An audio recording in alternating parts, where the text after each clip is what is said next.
Zimistan û serd û ma kurk gureta pira. Mav dixêr, mav dixêr, şarê ma, mav dixêr, şarê Zazon, şarê ma û erciyayê ye.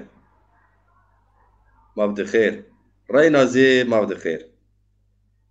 Evro ma program xwe newira destpêkên çon deqê ma kotî erê beno re reçîyona terîn. Zimistan û serd û beno nîçî. Ma heskênê dest bi programê xwe bikir, a programê ma zonê Tirkî Vêrenora ma heskên dewam kire. Mêmanê ma evro Elî Heydar Çetaqçîn Xocao mezuniyetê zonê Zazakî Edebiyatê Mehlem mezûnî o. Şima zonê Elî Meymandar hûn jî şima zafê ji Sirasnênê ew zê mavaj serkalê sermoser Cemaetê Zazan ê Ewropa o aktivîst o zî yani her wextê xwe de ma nûştê nizana çon şima qeylbênê nibîne nêzana millet sêma milletê bindestê azadî wazênê kesek şaîr o senetkar o heta kilaman wan o nûsen o heta mavajekî seyîdê malla zî beno seva îtîqatê xwe seva zonê xwe rê beno siyaset re zî qise keno kar û gurê siyasetê zî keno kar û gurê bînîs keno ma zî aynı wexta ona dewam kêne yani ez xwe hez keno mesela şîr binûsî kilam bacê ama dest nedono yani enê zê ona qede ma kêne yani ez xwe mesela mavaj gazetecî nîyo ama manî girones kêne televîzyonci zî nîyo ew meslek zî nûwendo anê karê zê kamiyano ma ser bindêne ma wezên şarê xwe rojnakê rojnaberanê şarê xwe biyare ser ekran personê xwe vacê ey zî cawab person bide ma şarê xwe roj kire şima pê xê selamet amê saro û çimon bere değerli izleyiciler hoş gelmişsiniz. Biz konumuz yine seçimler, Türkiye seçimleri. Türkiye deyince tabii ki tek bir etnik kimlikten oluşan bir ulus kast etmiyoruz. Öyle bir gerçekliği yok. Türkiye dedi mi Türk, Kürt, Laz, Çerkes, Zaza ve biz Zaza'yız. Zazalar Türkiye coğrafyası içerisinde sınırları içinde yaşayan üçüncü büyük halk topluluğu grubudur. Dolayısıyla Zazalar kimi tarihçiye göre, kimi araştırmacıya göre 5000 yıldır bu topraklarda yaşıyor. Kimilerine göre 8, 10, 12 bin hatta Göbekli Tepe'yi bazı alanlar var. Kimisine göre Deylim'den gelmiş, kimisine göre tam tersine buradan Deylim'e gidip gelmeler olmuştur. Böyle iddialar da var. Biz bunları tartışmıyoruz, tarihçilere bırakıyoruz. Dolayısıyla yani çok köklü bir halktan bahsediyoruz. Onun dili ve kültürü Türkiye ortak vatan diyebileceğimiz hepimizin dedelerinin her karış toprağında kanı aktığı bu ülkede dili 90'lara kadar da yasaktı. Böyle bir dil falan yoktu ama 90'lardan bu yana bir realite gerçeği var artık. Devlette Zaza kardeşlerin diyebiliyor. Seçim en azından. Evet, şimdi 40 yıldan bu yana Zaza ulusal kimliğini, bilincini oluşması için biliyorsunuz Zaza aydınları çok büyük emekleri olmuş, bireysel olmuş, bazen grupsal olmuş, bazen dernek etrafında bir araya gelmişler. Büyük emekler verilmiş. Zazalar artık o emekleri, meyvelerini toplamak istiyor. Yani Zaza artık bugün yavaş yavaş kendini Zaza olarak kabul ediyor. Buna sahip çıkıyor kimliğine ama kendisi adına siyaset ya da işte dil kültür çalışmalarına bulunan öne çıkan Zaza aydınlarını daha büyük sorumluluklar yüklemek, daha büyük çabalar içinde olmasını beklentisi içine girmişler. Mesela bugün Türkiye'de sokağa çıkarsanız bu seçim arifesinde bir Zaza cephesinin örgütlü olmasını isteyen binlerce belki milyonlarca Zaza var. Eğer böyle olmamış olsaydı İyi Parti Genel Başkanı Diyarbakır'da merhaba Zaza kardeşlerim hoş gelmişsiniz. Urfa'da keza aynı genel başkan demezdi. Eğer böyle olmamış olsaydı Sayın Ali Babacan bizim iktidar dönemimizde kendi partimizin iktidar döneminde Kürtçeyi, Zazacayı anayasal güvenceye alırız. Hatta Türklüğü anayasada tek Türklüğü yerine halkların dil ve kültürünü güvenceye alan yeni bir anayasayı bile teklif ediyoruz demişti. Dolayısıyla demek ki bir dip dalga var. Bunu örgütlemek Zaza aydınlarına düşer başta. Biz bunları konuşacağız. Öncelikle sayın konuklarıma hoş gelmişler diyeyim. Hoş bulduk Burak. Hoş bulduk. Hoş bulduk. Evet. İsmail Bira, sen tam ekran yapabilirsen bu arada iyi olur. Onu nasıl yapıyorum? Sen uygulama kısmına gidersen orada tam ekran yapabilirsen iyi olur. Ali arkadaş da ulaştı herhalde olmadı. Yapabilirsen olur. Olmasa da böyle olur. Tamam. Vallahi herhalde Bu arada zaten pek. İlhami Tarih Tekin gelmiş, hoş gelmişler. Fatma Dalgıç, Cumbali Karaman Hoca, Nezah Kılıç ve diğer arkadaşlar izleme gelmişler, hoş gelmişler. Zaza Pres Hoca, hoş gelmişsiniz efendim. Peki, ben bir girişte bir Zaza Aydınları klibi vardır. Onu bir paylaşayım.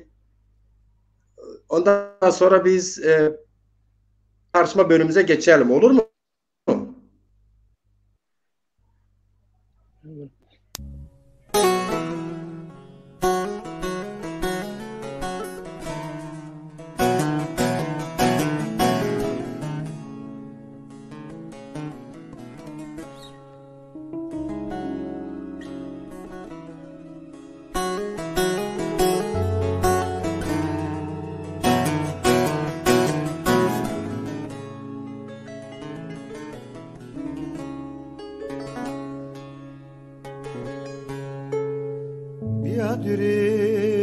Sıftı zeşiye biyadüri Nafayz asme biyadüri Nikayz asları biyadüri Biyadüri Sıftı zeşiye biyadüri Nafayz asme biyadüri Nikayz asları biyadüri Meso, diya gızerime meso, roştiya tımanımı meso, dar mezeramı meso.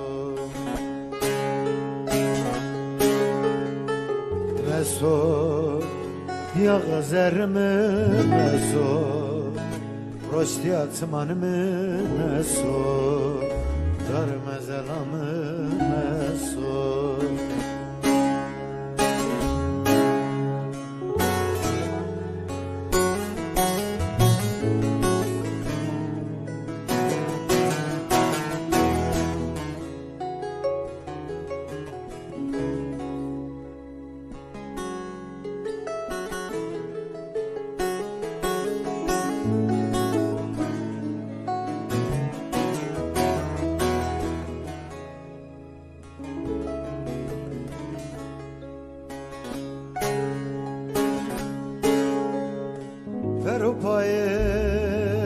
Sekto adrezli Kaymoneto astare sodri Asmen akhirfto akhirfto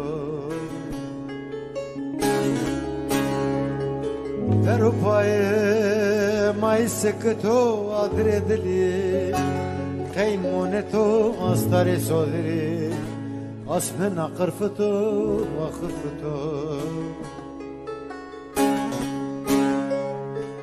مسو دياغ زرمي مسو رشديا زمانمي مسو غر مزلامي مسو مسو دياغ زرمي مسو رشديا زمانمي مسو غر مزلامي مسو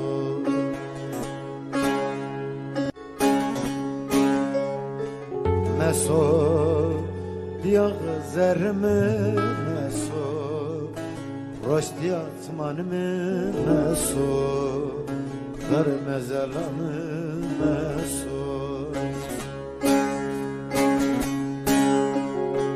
مسو دياغ زرمي مسو رشديا زمانمي مسو غر مزلامي مسو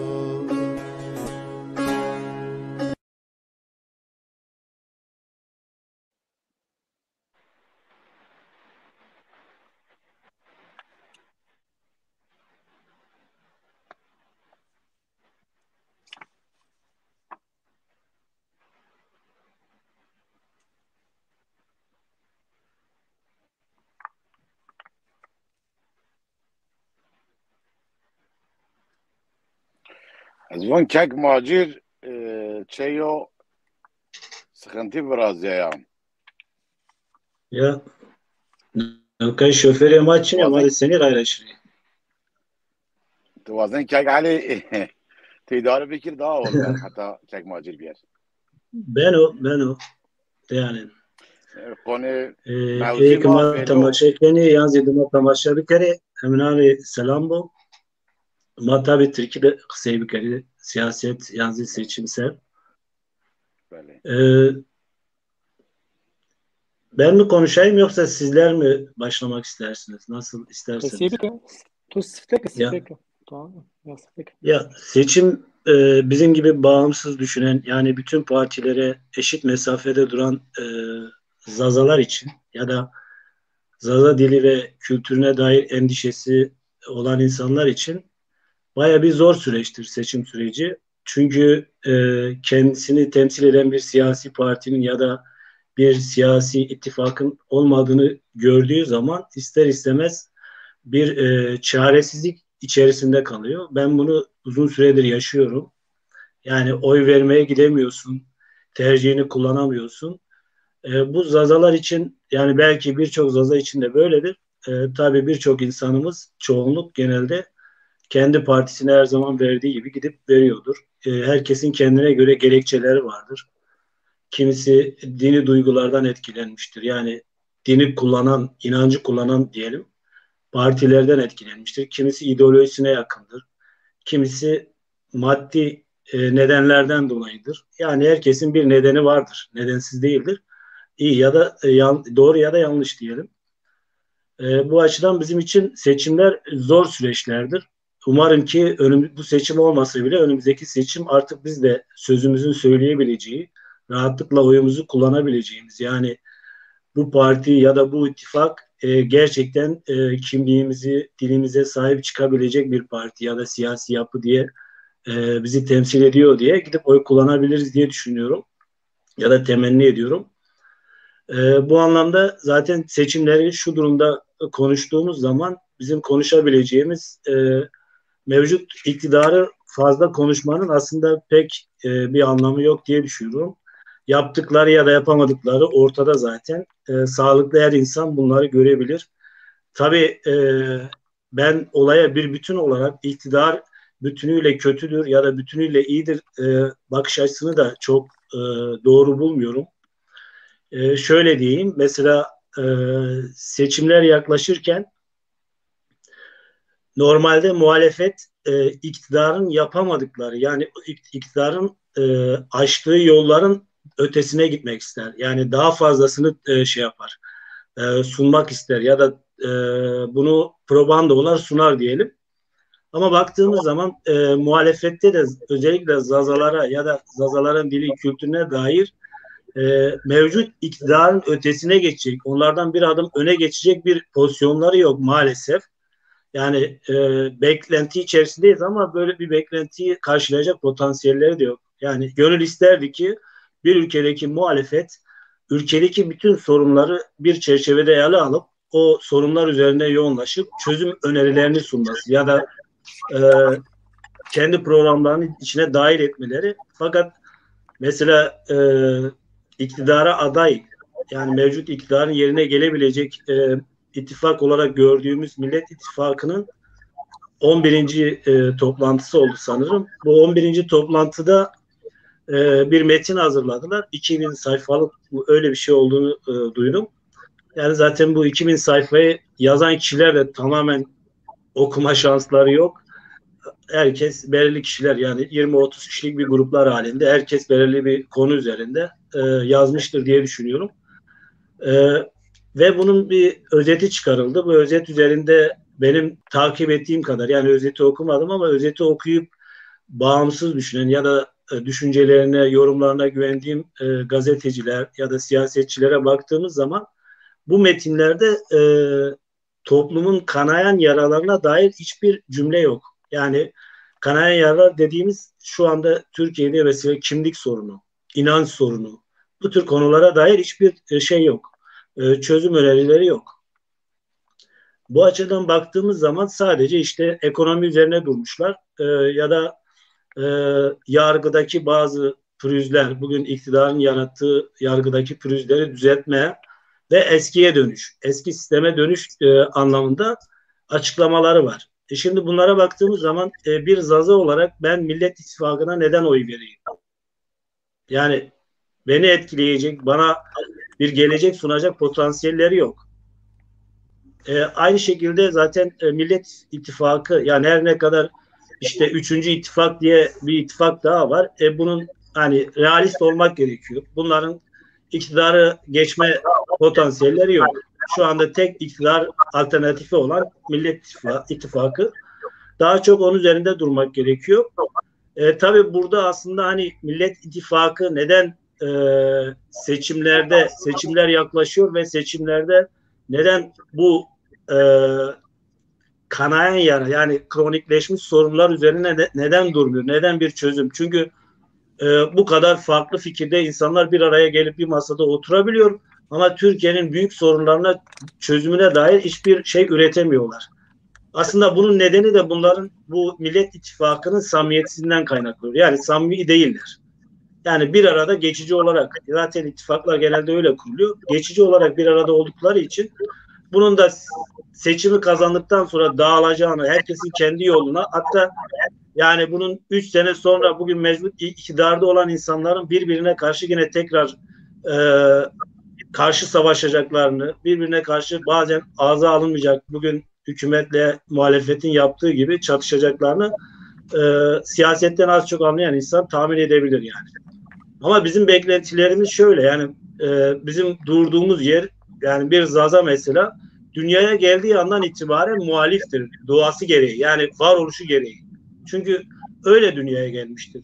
Bir Türk olarak dünyaya gelse muhalif olmak zorunluluğu yoktur. Çünkü mevcut anayasa onu koruyordur. Onun kimliğini, onun dilini, kültürünü koruyordur. Ama bir Zaza dünyaya geldiği andan itibaren muhaliftir. Bu açıdan biz genelde muhalif tarafta kaldığımız için muhalefetten de bir şeyler bekliyoruz. Tabii hükümetten de bekliyoruz. Yani şimdi ben böyle düşünüyorum. Yani uzun zamandır bu seçimlerde iktidarla muhalefet karşılaştırması yapıyorum. Bazı günler oluyor, Ali Babacan'ın işte dilden bahsetmesi, daha cesur davranması, oy oranının çok yüksek olmamasına rağmen davranması ya da işte AK Parti'nin bugüne kadar işte yarım yamalak da olsa ana dilde işte seçmeli dersler olsun, üniversitedeki bölümler olsun. Baktığımız zaman şimdi biz Millet İttifakı'nı desteklediğimiz zaman acaba şu an elde ettiğimiz şeyleri elde etmeye devam edeceğiz, yoksa onun ilerisine mi geçecek bunlar? İlerisine geçmeyecekleri kesin, çünkü görünüyor yani. Hani öyle bir cesaretleri yok. Zaten Yani hiç bugüne kadar görmedik. Belki bundan sonra bir şeyler söylerlerse bilmiyorum. Ama metinlerinde yok. Bizde de böyle bir korku var. Mevcut iktidar zaten kendi niyadını doldurmuş durumda. Bizim iktidarı destekleme lüksümüz de yok. Öyle bir potansiyelimiz de yok, duruşumuz da yok. Yani bizim siyasi duruşumuza uygun değil zaten. Bir iktidarı desteklemek. Biz sürekli yani şöyle bir şey vardı. Nereliydi? Bir Avrupalı Amerika'ya gidiyor. Amerika'da hemen yani gemiden iner inmez burada devlet var mı diyor. Var diyor. O zaman ben muhalifim diyor. Yani bizim durumumuz da o İrlandalı'nın durumu gibi. Yani biz Zazalar sürekli muhalifiz. Muhalif olmak zorundayız. Çünkü elimizden alınan haklarımız var. Yani bizim doğal haklarımız elimizden alınmış ve bu anayasal olarak da tasdiklenmiş. Yani anayasal düzlem içerisinde biz dilimizin, kültürümüzün yok oluşunu seyrediyoruz. Bu anlamda biz muhalif olmak zorundayız. Ta ki bunları elde edene kadar. Bizim için hükümetin kim olduğu önemli değil. Yani tabii mesela bugün baktığımız zaman seküler, Kemalist biri için AK Parti olmasın da kim olsun diyebilir. Ama biz öyle bakmıyoruz. Ya da Kemalist bir iktidarda Kemalist iktidar olmasın da kim olursa olsun da demiyoruz. Yani Zazaların özgün bir bakış açısı olması gerekiyor. Yani bu şekilde ancak Zaza kimliğini, Zaza siyasetini oluşturabilir, kimliğini kurtarabiliriz dil ve kültürüyle birlikte. Bu açıdan seçimlere de böyle yaklaşmamız gerektiğini düşünüyorum. Yani sırf iktidar gitsin, biz Millet İttifakı'nı koşulsuz destekleyelim, bir şekilde sonra onlardan talep ederiz iktidara geldikten sonra deme lüksümüz de yok. Kendi alternatifimizi yaratmamız gerekiyor. Yani ben seçimlere böyle bakıyorum. Böyle bakmanın doğru olduğunu düşünüyorum. Yani genelde bağımsız Zazaların böyle bakacağını da düşünüyorum. Yani bugün baktığımız zaman bazı kesimler işte HDP'nin içerisinde olduğu 3. ittifaktan bahsediyor. Bizim orayı destekleme şansımız da yok. Onların ortaya çıkaracağı politikada bizim var olma şansımız da yok. Yani bunu çok fazla böyle derinleri açıklamanın da aslında pek yeri ve ortamı değil. Ama ben o ittifakta da Zazaların temsil edileceğini düşünmüyorum. Zaten Lehçe ve Zazaların Kürt olduğu olgusu var oldukça bunun mümkün olmadığını, yani bizim bir araya gelip ortak bir düşüncede, ortak bir amaç ve hedefe yönelmemiz imkansız gibi duruyor. Sonradan çıkacak yeni ittifaklar da oluşuyor. İşte Muharrem İnce'nin Zafer Partisi gibi böyle küçük partilerin oluşturduğu Kemalist, ırkçı bir ittifak da var. Zaten bunlarla hiç işimiz olmaz. Biz istesek onlar bizi istemez. Öyle bir durum da söz konusu. Bir de şu var, mesela biz potansiyel olarak, sayısal olarak çoğuz. Sayısal olarak çok olmanın aslında pek bir anlamı yoktur yani. Eğer o sayısal çoğunluk enerjisini doğru kullanmıyorsa, siyaseti doğru yapmıyorsa, örgütlü değilse sayısal çoğunluğun hiçbir anlamı yoktur yani. Bugün baktığımız zaman 1 milyonluk, yarım milyonluk ülkeler bile vardır. Bunlar örgütlenmiştir bir halk olarak. Kendi ülkelerini kurmuşlardır, yasalarını oluşturmuşlardır. Yani ben burada hani ülke kuralım, ayrılalım mantığıyla söylemiyorum. İzleyen arkadaşlarımız yanlış anlamasın. Seçimlerde Zazaların ittifaklara bakış açısı böyle olmalı diye düşünüyorum. Fazla uzun olmasın diye arkadaşlara sözü bırakmak istiyorum. Onların ittifaklara yönelik fikirlerinden sonra bizim neler yapabileceğimiz üzerine ikinci turda konuşabilirim diye düşünüyorum. Teşekkür ederim. Eyvallah, ben teşekkür ederim. Ali arkadaş, sen giriş yaptın. Güzel. Biz düştük hepimiz. Ya herhalde internette bir sıkıntı oldu falan. Gelene kadar, kamera açana kadar sadece iyi bir sen giriş düştün yaptın. ama. Sesinizi duydum. Sadece sen düştün ama. Biz vardık yani. Sen düştün. Ben düştüm ama gelemiyorum çünkü kamera kapanmıştı. Evet. Hatta biraz senin dedikodunu yaptık yani. Sen yoktun diye. Yine ben sen. İyi, Yine güzel. ben senin tarafına. İzleyicilerimiz hoş gelmişler. Bazı izleyici arkadaşlar erken sual ediyorlar. Biz şimdi soruları almıyoruz. Yorumlar gündem dışı olmayan yorumları arada bir okurum. Onu bilginize sunayım değerli izleyici takipçilerimiz. Evet, Sayın Ali Haydar Çatakçı'nın hocam, siz hoş gelmişsiniz tekrar. Ali Meymandar'ın bıraktığı yerden devam etmek isterseniz ne söylersiniz hocam? Teşekkürler. Hoş bulduk. Ma bixir. Sifte iyi ki ma şirken ya komemar sahiri piyonör İslam'ını görmürüz ne? Bu mani vişi de masşirkeni mare fikro peso barakeni piyonör var mı? Merhaba.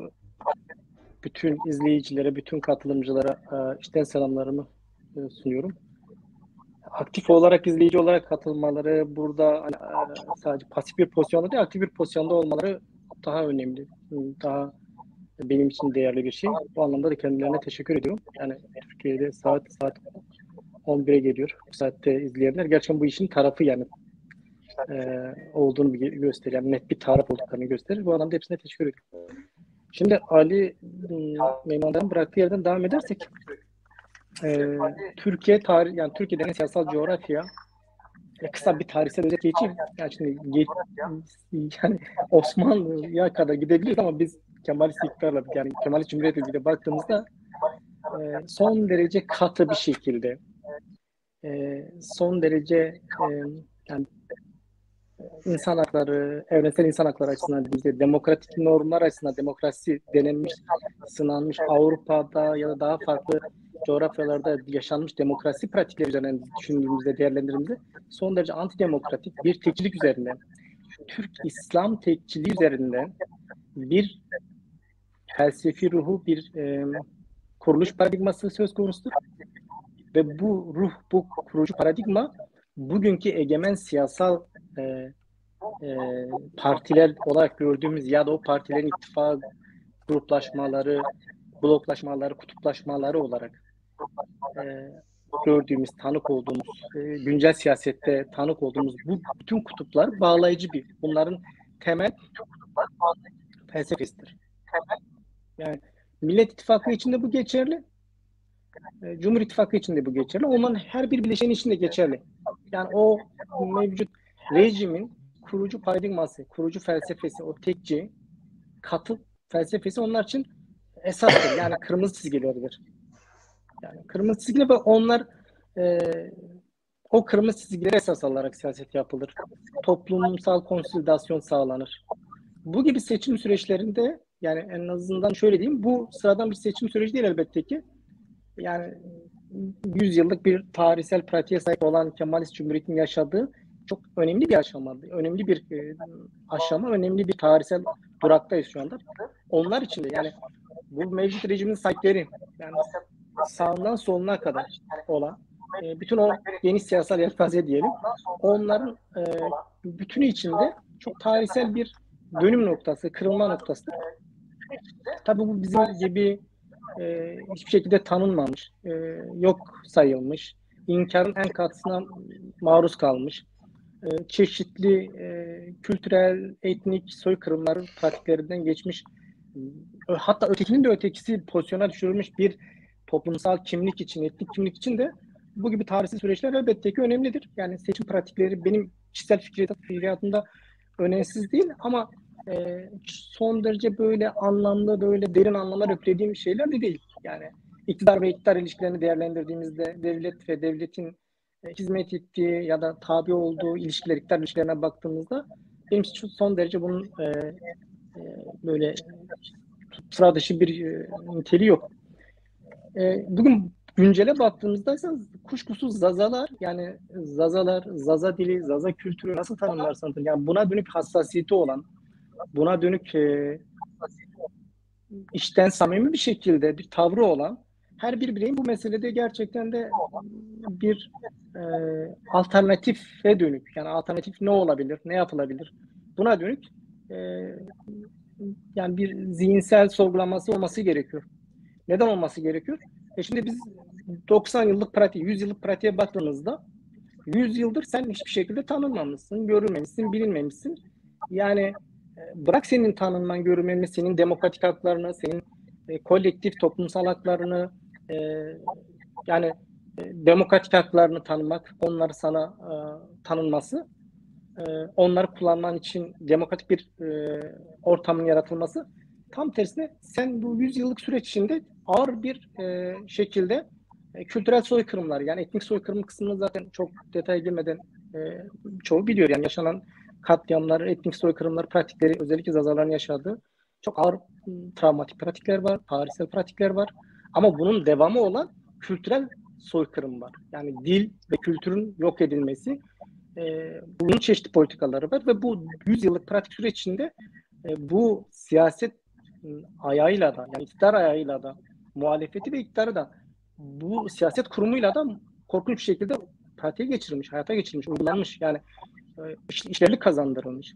Şimdi Türkiye'de normal anlayabildiğimiz, yani standart bir bireyin anlayabileceği bir demokratik sistem yok. Demokrasi yok. Yani demokrasi şayet olsaydı, en azından asgari ölçüde her kesimin kabul edebileceği, uzlaşabileceği bir demokratik sistem olsaydı, işlevlik olsaydı, bugün Zazaların şu an yaşadığı bu tarihsel durumu, bu yani dili açısından baksak da, kültürel açısından baktığımızda da, kimlik olarak baktığımızda, yani bu yaşadıkları trajediyi yaşamamaları gerekiyordu. Yani Zazaların bugün anayasada sadece Zazalar değil, yani bu coğrafyanın asli unsurları olan, yani bu coğrafyanın tarihsel kimlikleri olan, öteki olarak tanımlanan, kodlanan, mevcut tekçi paradigmada öteki olarak, yani bu mevcut rejimin kurucu felsefesinde, ruhunda öteki olarak tanımlanıp kodlanan ve çeşitli baskı politikalarla, çeşitli iktidar politikalarla, yani baskıcı iktidar politikalarla eritilen, yok sayılan, ötekileştirilen çeşitli şekillerde bunları asimile eden politikalarla yok eden bütün ötekiler, yani bütün ötekiler, yani bu Zazalar başta olmak üzere bütün ötekilerin anayasal hakları olan, demokratik hakları olan, insan hakları olarak tanımlanan, temel insan hakları olarak tanımlanan anayasada toplumsal sözleşme, yani toplumsal uzlaşma gereği o toplumun yani bir aradalığı, ortak kolektif, yani o coğrafyada ortak yaşam açısından düşündüğümüzde bir toplumsal sözleşmede tanınması gerekiyordu, bilinmesi gerekiyordu. Yani bunların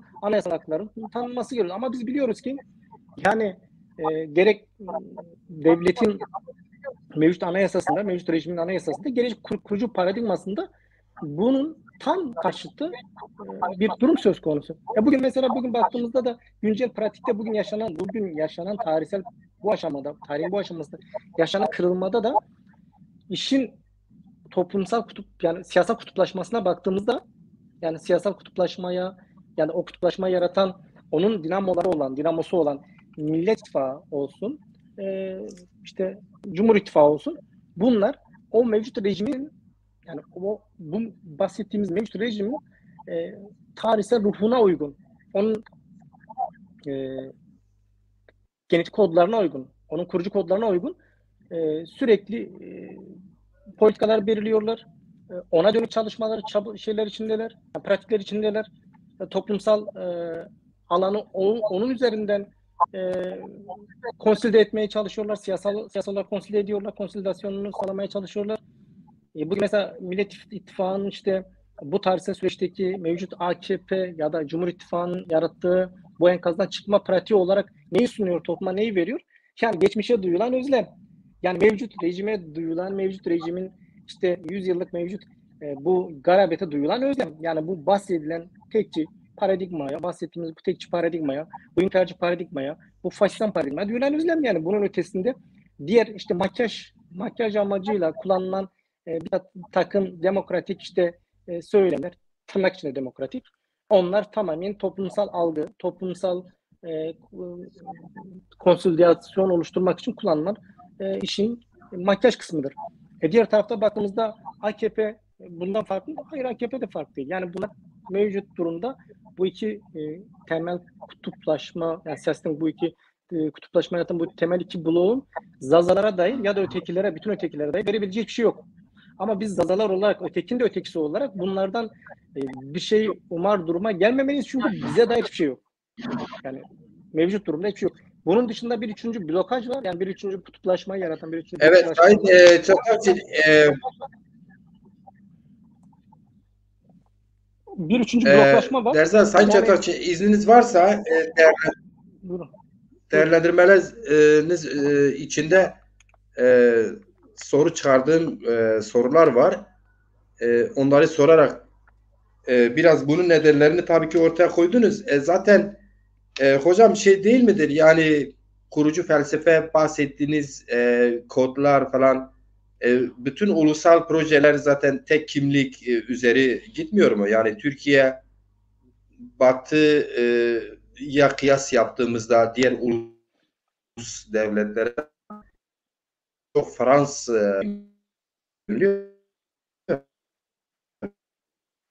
maddelerle aslında uygun yapmıyorlar mı? Mesela bu kırmızı çizgiler bu nedenle oluşmadı mı?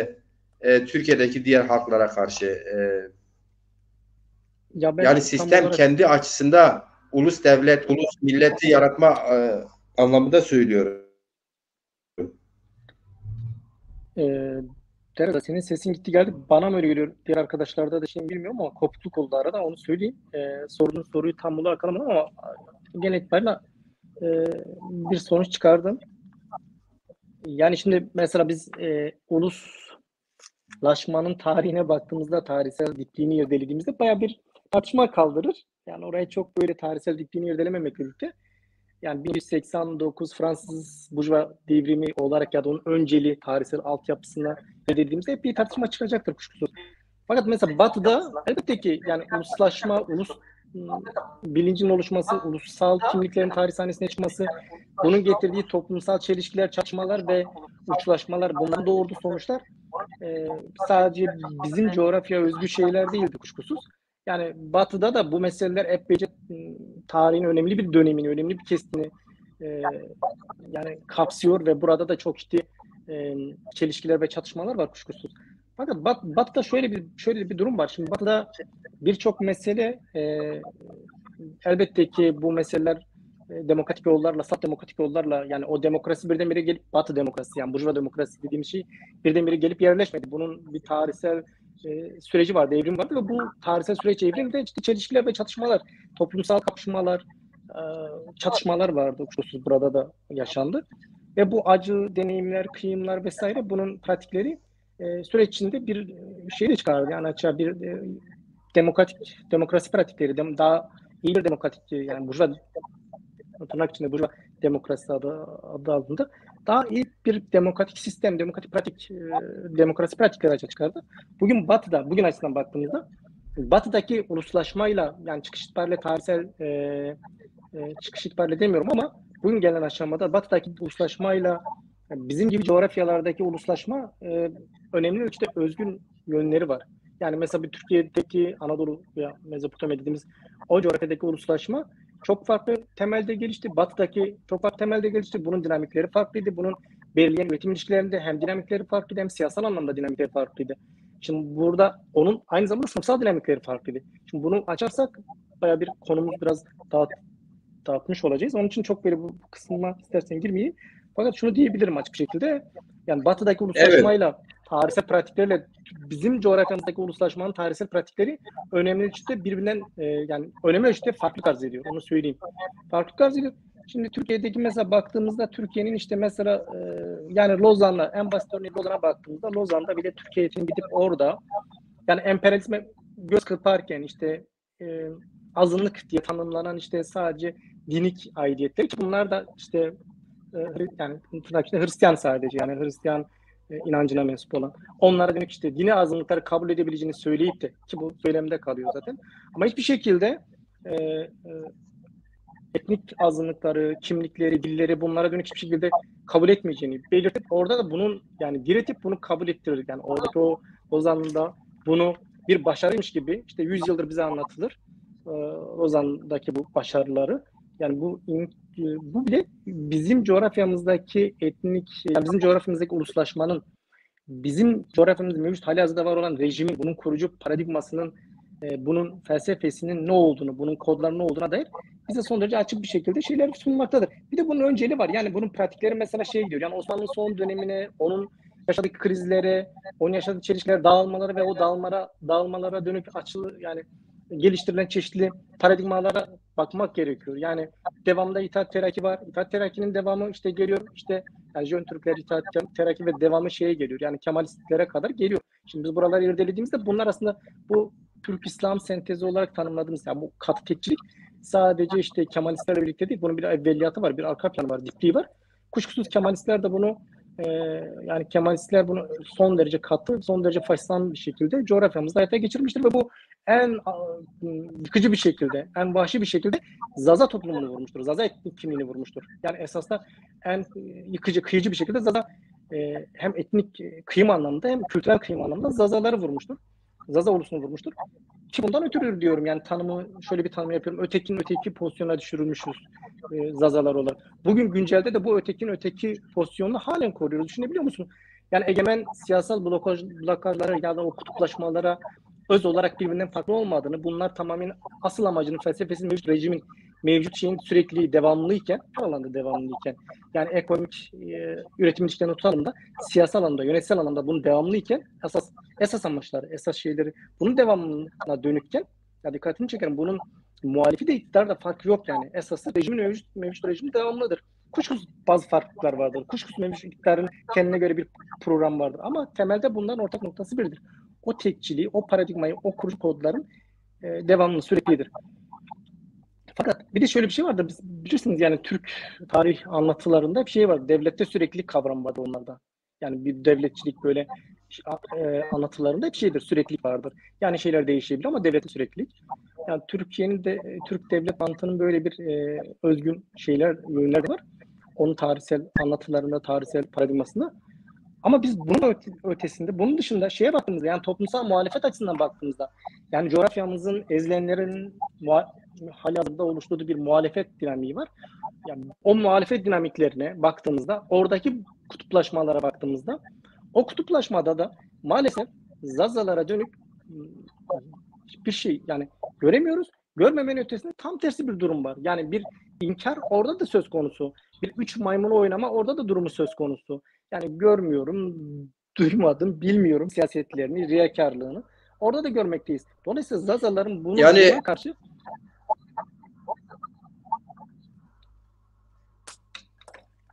yani Zazaların evet, Sayın Hocam Çatakçı, yani şimdi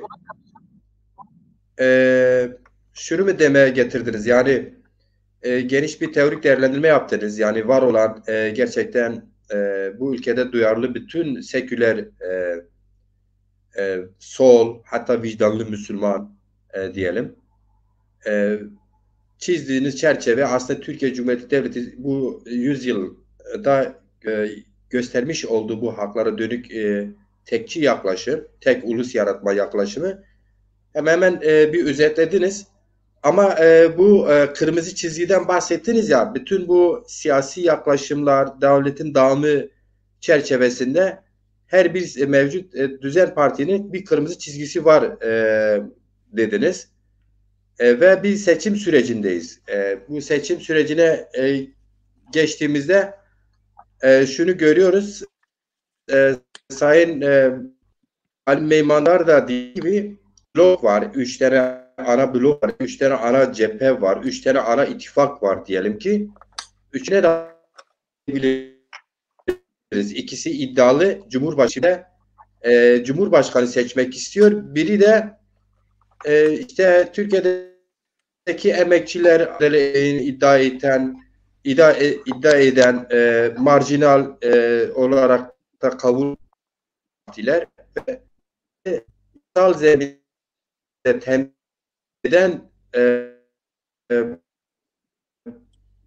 eden HDP yöneticileri bu üçüncü ittifakta iddialılar. Onlar da şöyle iddialı: Cumhurbaşkanı adayını mutlaka biz seçeriz ya da işte o güce ulaştık demiyorlar. Bunu diyemiyorlar. Hangi tarafla anlaşırsak o taraf Cumhurbaşkanı olur diye iddiaları var.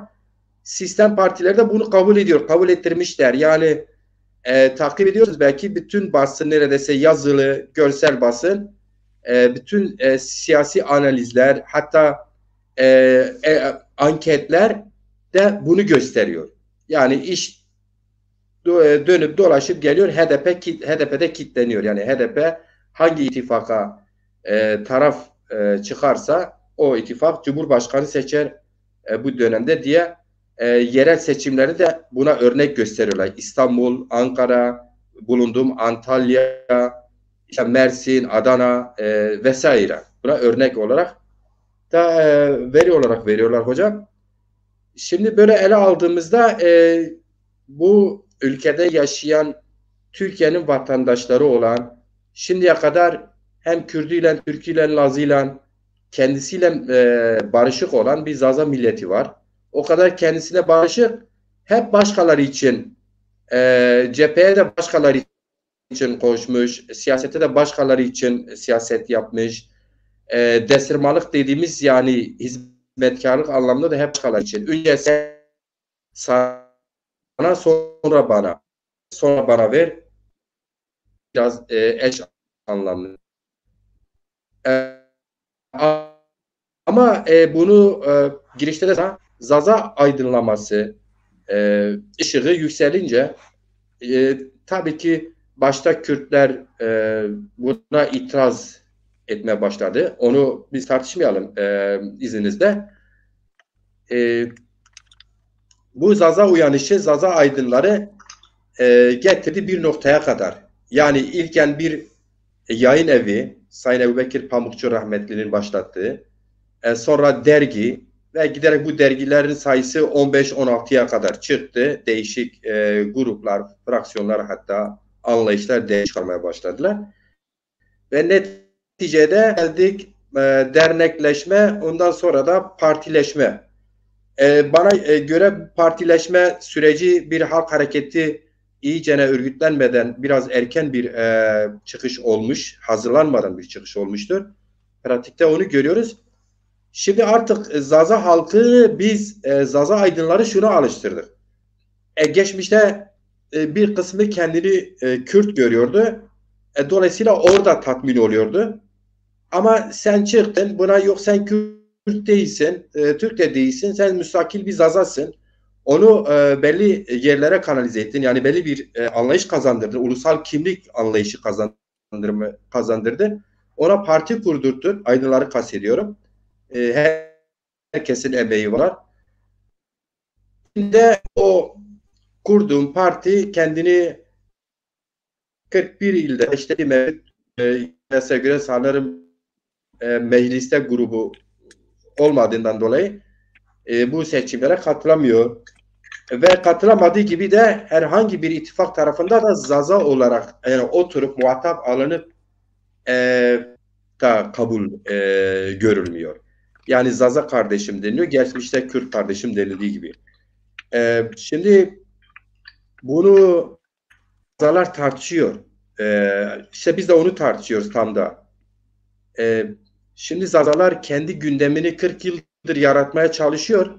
Ama siyaseten ne yaparsak kendi gündemimizde konsantrasyon yaratıp halkımızın dikkatini kendimize çekmekle birlikte esas olarak muhataplarımız olan işte iktidar, daha sonra ana muhalefet ve diğer muhalefet partileri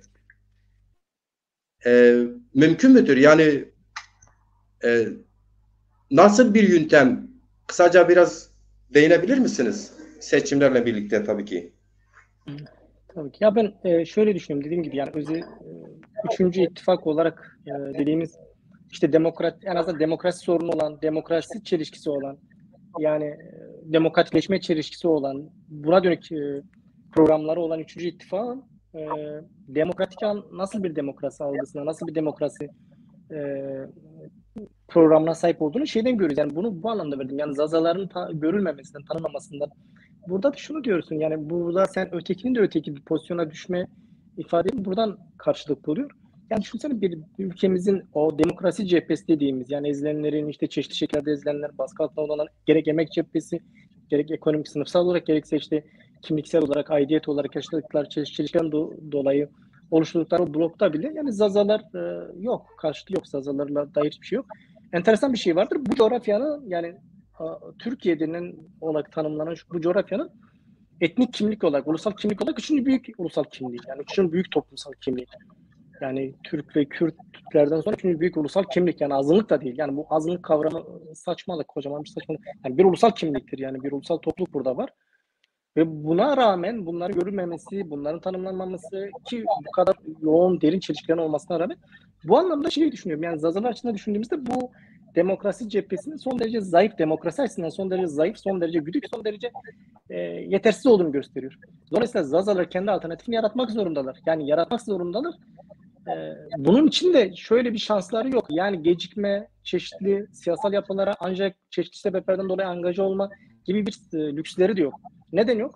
Ya sen şunu ya az çok siyasetle ilgilenen, az çok böyle bu meselelere kafa yoran, yani toplumsal meselelere sosyolojik açıdan bakan, siyasal açıdan bakan, bilimsel olarak bakan şunu görür. Toplumda ve siyasette, toplumsal yaşamda ve siyasette tarihsel bir projeksiyona baktığımızda boşluk denilen bir şey yoktur. Bugün Zazalar özgürlüğünde baktığımızda boşluk denilen bir şey kabul etmiyor. Tarihsel gelişim, tarihsel evrim bunu kabul etmiyor. Bakın mesela bugün Zazaların kendi ulusal örgütlenmesi, uluslaşması, yani o milli bilincin oluşmamasından kaynaklı. Bunun tabii çeşitli tarihsel sebepleri var. Yani o 1000 yıllık kardeşlik hikayesinde bunun çok büyük belirleyici bir yerde duruyor ama biz oraya geçelim şimdi. Şimdi biz baktığımızda Zazaların bu treni kaçırmasından kaynaklı. Yani bu uluslaşma meselesinin yaşamamasından kaynaklı. Ne oldu? Bugün Zazaların yaşadığı coğrafyada demin işte gerek Halim Meymandar gerek sen belirtiyorsun. Yani çeşitli siyasal yapılara Zazalar kaydı. Kaç yıl yani uzun dönemde bu emeklerini buraya aktarıyorlar. En azından biz şöyle diyelim 70'lerden 80'lerden günümüze kadar ele aldığımızda, yakın tarihte ele aldığımızda baktığımızda Zazalar çeşitli siyasal yapılara angaja olmuş. Ama bu Zazaların getirisi olan bir şey değil. Bu tam tersine Zazaların yok oluşuna dönük bir şeydir. Yani Zazaların gittikçe yani bugün baktığımızda toplumsal bünyesinin yaşadığı dağılma, dilinin yaşadığı sıkıntıları burada görmekteyiz. Dolayısıyla şöyle bir şey yok yani boşluk yok. Siyasal alanda, toplumsal alanda boşluk denilen bir şey olmaz yani.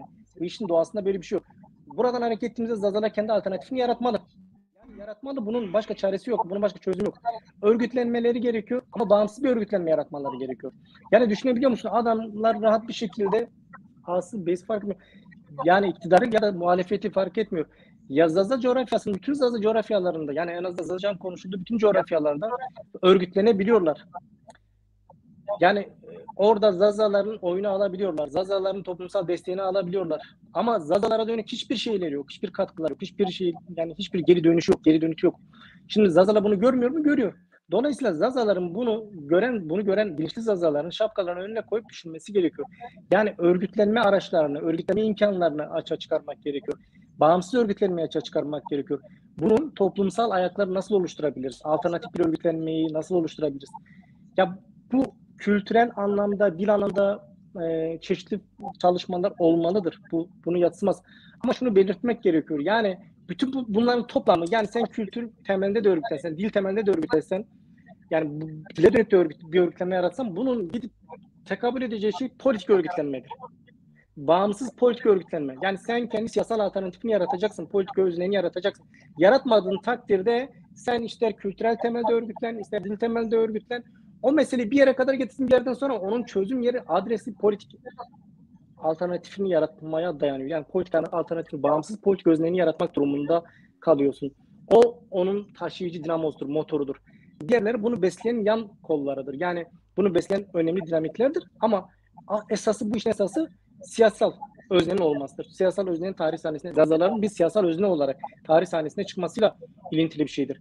Bu olmadığı içindir ki Zazalar bugün hiçbir şekilde tanınmıyor. Ya işte İYİ Parti'nin genel başkanı gitmiş de Diyarbakır'da şöyle mi demiş, Ali Babacan böyle mi demiş. Bunlar hep hamaset. Bunlar iktidar teknikleridir, yönetim teknikleridir, algı oluşturma teknikleridir. Bunlar biz yeni tanık olmuyoruz. Ya bunlar bizim için yeni şeyler değil. En azından benim için değil yani açıkçası. Bunların bir esprisi yok. Bunların karşılık bulabilmesi için toplumsal bir güç olması lazım. Toplumsal bir gücün kendini dayatması lazım. Bu toplumsal güç nedir? Zaza Ulusal Hareketi'nin oluşması, Zaza Halk Hareketi'nin oluşması ve bunu alternatif bir şekilde toplumsal sahneye, demokratik bir şekilde kendi alternatifini toplumsal sahneye çıkararak orada bunlara dayatması. O alternatifi yaratırsa örgütlü öznesiyle, yani siyasal öznesiyle bu alternatifi yaratabilirse o işte İYİ Parti'nin ya da bir başka siyasal partinin fark etmiyor. Onların söylemlerinin karşılığı belki olabilir. Olmasa da sen o hakkını kendin alırsın. Yani birileri sana bunu bahşetmek durumunda değil. Ya sen zaten bu toprakların asli unsurusun. Yani diğeri düşünsene, dağdaki gelmiş bağdakini kovuyor şu anda. Bağdakini tanımıyor. Yani bağın asıl sahibini tanımıyor ya, düşünebiliyor musun? Ta Orta Asya'dan çıkıp gelmiş, hikayesini oluşturmuş. Ama buranın kadim yerlisi olan, buranın kadimi olan Zazaların düştüğü hale bak yani. Düşürüldüğü hale bak. Ya bugün duruma baktığımızda bu bize şunu gösteriyor. Yani bizim Zaza aydınları olarak her bir bireyin, yani gerek Zaza aydınları, gerek Zaza politik aktivistleri, gerek sanatçıları, yani bütün bu Zaza camiasını, yani Zaza entelijansını mı dersin, artık Zaza siyasal politik aktivistleri mi dersin, bunun bütün toplamı, yani diline dönük ya da kültürel kimliğine dönük ya da etnik ulusal kimliğine dönük siyasal bir beklenti ve özlemi olan her kim varsa, bu konuda samimi olan bireylere varıncaya kadar bu meselede kendi egolarını, kendi kaprislerini, kendi çeşitli takıntılı durumlarını bir kenara bırakıp gerçekten samimilerse bu meselede Zaza alternatifini yaratmaya dönük enerjilerini, güçlerini, çabalarını birleştirmeleri gerekiyor. Bugün epeyce bir Zaza gücü de var. Yani bu anlamda Zazaların epeyce bir ulusal bilince erişmiş, aydınlanmış bir milli bilinç konusunda önemli ölçüde aydınlanmış epeyce geniş bir kesim var, geniş bir çevre var. Dağınık, kopuk. Şimdi bunların bütün bunun gerçekliğe rağmen bugün bu tarihsel durumda, buna rağmen düşünsene, bugün iktidar ve onun karşısında bloklaşan egemen sınıfların diğer bloğu ya siyasal kutuplaşması Zazaları kendi mevcut rejiminin yaşadığı krizini, yani bu yaşadığı tarihsel kırılma döneminde Zazaları kendine angaje etmeyi ya da Zaza ve Zazaları bir sıçrama tahtası olarak kullanmak için çeşitli yöntemlere başvuruyorlar, çeşitli algılara başvuruyorlar. İşte tam da bu anlamda, tam da bu noktada anlamıdır. İşte İYİ Parti'nin başkanının söylemi ya da İYİ Parti'nin genel başkanının söylemi ya da diğer partinin genel başkanlarının söylemleri. Bu anlamda karşılığı vardır. Bu anlamda karşılığını bulabilir, anlamsal olarak karşılığını bulabilir. Diğer türlü onların Zazalara dönük verebilecekleri çok fazla bir şey olduğunu düşünmüyorum. Zazalar örgütlenebilirse, Zazalar kendi alternatifini yaratabilirse, kendi, tekrar diyorum, siyasal öznesini yaratıp onu köy köy, mahalle mahalle, il il yaratabilirsek, bu da bir emek işidir, efor işidir, çaba işidir, enerji işidir ve ya zaman işidir yani. Ve buraya gerçekten bütünkü bir kolektif enerji, kolektif çabayı aktararak her kesimi ortak bir noktada, ortak bir paydada, ki bu ortak payda nokta bellidir. Zaza kimliğidir, Zaza dilidir, Zaza kültürüdür. Zaza kolektif kimliğidir. Ulusal kimliğidir, kolektif ulusal kimliğidir. Bu noktada ortak bir özne yaratabilirlerse onlara tam da bu nokta onlar açısından, yani o egemen siyasal blokajlar ya da kutuplaşmalar açısından belirleyici, onların karşısında belirleyici bir yerde, yani onların açısından dikkate alınır bir özne olarak onlar o ifadeleri karşılık bulabilir ve Zazalar kendi demokratik haklarını kazanabilirler. Bu tarihsel kırılmadan da kazanımla çıkabilirler. Yoksa diğer tarafta biz bu tarihsel kırılmada, mevcut rejimin bu tarihsel kırılmasında, ki bu tarihsel bir kırılmada bunların hesaplaşmaları bir tarafa bırakalım. Ama bu tarihsel kırılmada bizi yok sayan, bizi inkar eden, bizi her türlü kültürel ve etnik soykırımdan geçiren mevcut rejimin dolgu malzemesine dönüşme durumuyla karşı karşıya kalırız. Yani onun dolgu malzemesi durumuna getiriliriz aksi takdirde. Buna dikkat etmek gerekiyor. Tam da bu noktada ben diyorum, Zazaların, kişisel fikrim şu, kendi siyasal öznesini örgütlemeleri gerekiyor. Bunun için de yani bütün Zaza meselesini, bütün kesimleri, yani bütün bu Zaza meselesine tavır, tutum sahibi olan bütün kesimlerin bu konuda samimi, içten bir şekilde taşın altına koyması gerekiyor. Sorumluluk üstlenmesi gerektiğini düşünüyorum. Diğer türlü ne o egemen sınıfların, rejimin egemen siyasal kutuplaşmalarından, onların ittifak blokajlaşmalarından, ne de onun karşısında yer alan sözüm ona muhalefetinden Zazalara dönük pek bir şey çıkacağı yok. Yani yok, pek değil, çıkacak. Buradan bir şey çıkmaz yani.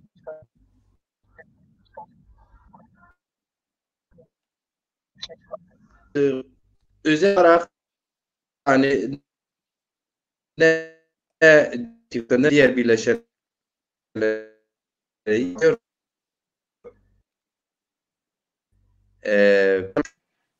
Sesiniz anlaşılmıyor Kekmacır. Varsa birlik sorunlarını, Zaza aydınları bunu açıktan eleştirip birlik olurlarsa güç olurlar diyorsunuz. Ve seçimler de buna aslında bir zemin oluşturuyor. Seçimler de buna bir fırsat sunuyor. Teşekkür ederim hocam. Ben size ikinci turdan dönerim. Şimdi izninizle Sayın İsmail Baytemur'a geçmeden önce bizi izleyen değerli izleyicilerimizin isimlerini zikredeyim. Zerveş Deza gelmişler, hoş gelmişler. Epey yorumlar da var. Şimdi yorumları henüz okumadım. Çünkü biz daha tartışıyoruz. Soru soranlar var. Soru bölümüne de geçmedik. Cengiz Kegli vardır. Zaza Yunus var. Hoş gelmişler efendim. Zaza Şanlı hoş gelmişler. Cumali Boğday hoş gelmişsiniz. İlhami Çağrı Tekin hoş gelmişsiniz efendim.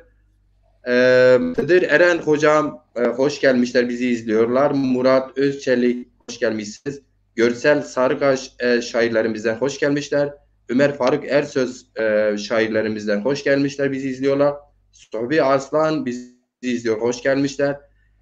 İngöl Zazader Başkanı İbrahim Bukan hocam bizi izliyor. Hoş gelmişsiniz. Ahmet Yıldız bizi izliyor. Hoş gelmişler. İnci Sarıkaş gelmiş. Hoş gelmişler. Mehmet Budancamak hoş gelmişsiniz efendim. Roşan Hayık hoca bizi izliyor. Keruzvon Şoyşma Vesmo efendim Zekeriya Gürbüz bizi izliyor. Hoş gelmişsin. Nusrat Korol bizi izliyor. Yine şairlerimize Zazali ve edebiyatı üzerinde emeği olan bir aydınımız, bir aktivistimiz aynı zamanda. Hoş gelmişsiniz. Baki Aydın her zaman izliyor bizleri. Duyarlı vardır. Hoş gelmişsiniz. Dezanever Eren Genel Başkan bizi izliyor. Hoş gelmişsiniz. Ahmet Yıldız gelmişler. Hoş gelmişler. Muhittin Ateş Zaza Der Diyarbakır Başkanı hoş gelmişler. Mehmet Ali Şenal hocam gelmiş. Hoş gelmişsiniz efendim. Fatma Dalgıç izliyorlar. Hoş gelmişsiniz. Tabii ki yorumlar var. Böyle şimdi İsmail Baytem daha önce hoş gelmişsiniz. Ali Meymandar arkadaş giriş yaptı. Ali Haydar Çatı hocam devam etti ve geniş bir analiz yaptı, geniş bir çözümleme yaptı. Deyim yerindeyse eksik olmasın. Şimdi seçim sürecine de geldik tabii ki. Seçim sürecindeyiz daha doğrusu. Aktif bir seçim sürecindeyiz. Zaman zaman dile getiriyoruz. Çünkü gündemde olan bir şey de dile gelir. Şimdi seçim hem bizi ilgilendiriyor. Türkiye'de yaşayan diğer bütün halklar ilgilendiriyor. Ama keza bu seçime ayrıca bir önem arz ediyor. Ama sanırım biraz da AKP iktidarı uzun bir iktidar belki Türkiye tarihinde sanırım en uzun iktidar olabilme ihtimali var. Ama şimdi o geldi. Şimdi dünya da bu seçimi dikkatle izliyor. Dünyada merkezler, bunu Rusya'sı, Amerika'sı, Avrupa'sı. İlginçtir, bilmiyorum. Belki Ali Haydar hocam, Ali Meymandar hocamız not alacaklar. Bugün sanırım Türkiye'de 13 tane Avrupa, Amerika dahil konsolosluklar kapandı. Niye kapandıklarını da pek açıklayamadılar. Yani böyle bu seçim yılına girdiğimiz bu yılda aslında herkes çalışıyor. Zazalar da çalışıyor. Onu diyeyim. Şimdi İsmail Hocam siz bir şairsiniz, edebiyatçısınız. Keza Ali Meymandar Hocam öyledir. Zazaca edebiyatı üzerinde duruyor. Ali Haydar Çatakçı Hocam keza öyledir. Tunceli Dersim Üniversitesi'nde Zaza Dil ve Edebiyatı mezunu hocası olarak mezun oldu. Zaza aydınları yıllardır başlatmış olduğu bu özgürlük, Zaza için özgürlük alanı, Zazalara demokratik kimlik kazandırma, ulusal kimlik kazandırma mücadelesi gelinen noktada artık Zaza halkı yeterli görmüyor. Seçimlerde biz niye güçlü değiliz? Soruluyor. Bu hepimizi de yönlendiriyor. Aslında bütün halklarda mücadeleler böyle. Halk bir nokta artık onu yöneteni yetersiz görür, öneriler getirir. Daha iyisi olması için de bu bizde de Zazalarda da artık o noktaya gelindi. Yani bizim karşıtlarımız, bizi lehçe kabul edenler dahil isterler artık biz seçimde bir güç olalım, muhatap olalım. Yani öyle bir noktaya gelmiş. Çok iyi biliyoruz. Kendini işte Zaza Türk, Zaza Kürt olarak kabul eden kesimler var. Birebir konuştuğum insanlar ya işte siz seçimlere nasıl katılırsınız? İşte Zazalar, bağımsız, yurtsever Zazalar bu çabaları mesela seçim sürecidir. Nasıl yeni bir gelişme var mı? Niye mesela Zazaların Biricik Partisi Dezapar örgütlemesini tamamlamadı? İster istemez biz Zaza kimliği önde göründüğümüz için muhatap oluyoruz. Mutlaka Dezapar bundan daha fazla muhatap oluyor. O arkadaşlar da Dezapar'da arkadaşlar da katılırlarsa link isterlerse göndeririz. Bu seçimleri tartışıyoruz. En çok siyasi partileri ilgilendiren bir şey. Şimdi ek olarak Sayın Çatakçı'nın değerlendirmelere ek olarak bölümde bir şey söylemek isterseniz buyurunuz efendim. Sizi biraz dinleyelim. Siz nasıl değerlendiriyorsunuz? Teşekkür ediyorum. İzleyiciler bizden görünmüyor. Hepsine hürmetlerimi dile getiririm evvela. Sayın hocam Çatakçın ve Ali Meymandar hocamız güzel bir izahatta bulundular. Onlara karşın değil de ilaveten söylemem gerekiyorsa öncelikle bunu söyleyeyim. Gönül isterdi ki burada ses bana geri geliyor. İsterseniz mikrofon mu açık birinin? Ses bana geri geliyor. İsterseniz mikrofon mu açık birinin? Cihazlardan olur. Ali Haydar Çatakçın hocam da konuştuğu zaman artık eğer hareketinde mikrofonlarımızı kapatarsak evet. Şimdi konuya gelirsek gönül isterdi ki bugün burada edebiyattan konuşalım. Sanattan konuşabilelim. Daha bir verimli görürdüm. Ama maalesef bizim toplumumuz yani demokratik olarak gelişmiş toplumların aksine her şeyle tepeden tırnağa siyasetle ilgili bir durumdadır. Sanat da yapsan, edebiyat da yapsan sonuçta bunlar da bir yerde siyasetten kopamıyorsun. Her şey siyasete bağlı bir topluluğuz biz, toplumuz. Maalesef bu böyledir. Ama tabii ki gelişmiş, demokratik olarak gelişmiş ülkelere baktığınız zaman siyasetin bu kadar önemi veyahut da seçimlerin bu kadar önemi yoktur. Bu bizim toplumlarda olduğu kadar daha çok öyle bir toplumda olsaydı belki hiç siyasete ulaşmadan şeyle alakası var mı acaba? Yani Zaza sanatçısının, edebiyatçısının, şairinin yani şeyle alakalı olabilir mi? Siz dediniz ya işte edebiyatçı da olsak, şair de olsak, sanatçı da olsak bir yerde siyasete bulaşıyoruz ya da bulaşmak zorunda kalıyoruz. Şeyle alakalı olabilir mi yani? Diyelim ki Zaza örgütlemesi siyaseti kendi görev ve sorumluluklarını yerine getirmiş olsaydı bu alanda sanırım edebiyatçı, şair, sanatçı daha çok kendi işinde yoğunlaşır. Olmaz mıydı? Kimse eleştiri getirmekten ziyade şöyle söylesem daha iyi olur. Yani daha toplumsal... Yok eleştiri değil, genel değerlendirme. Siz nasıl bakıyorsunuz mesela?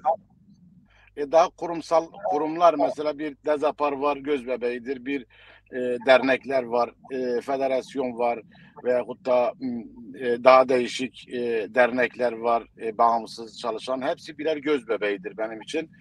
Çalışıyorlar. Kimisi dünya görüşü bana ters de olsa yani dünyaya aynı gözle bakmasak da sonuçta bu dil için eğer çabalanıyorsa benim için değerlidir. Yalnız daha çok yenidir. Daha partide olsa daha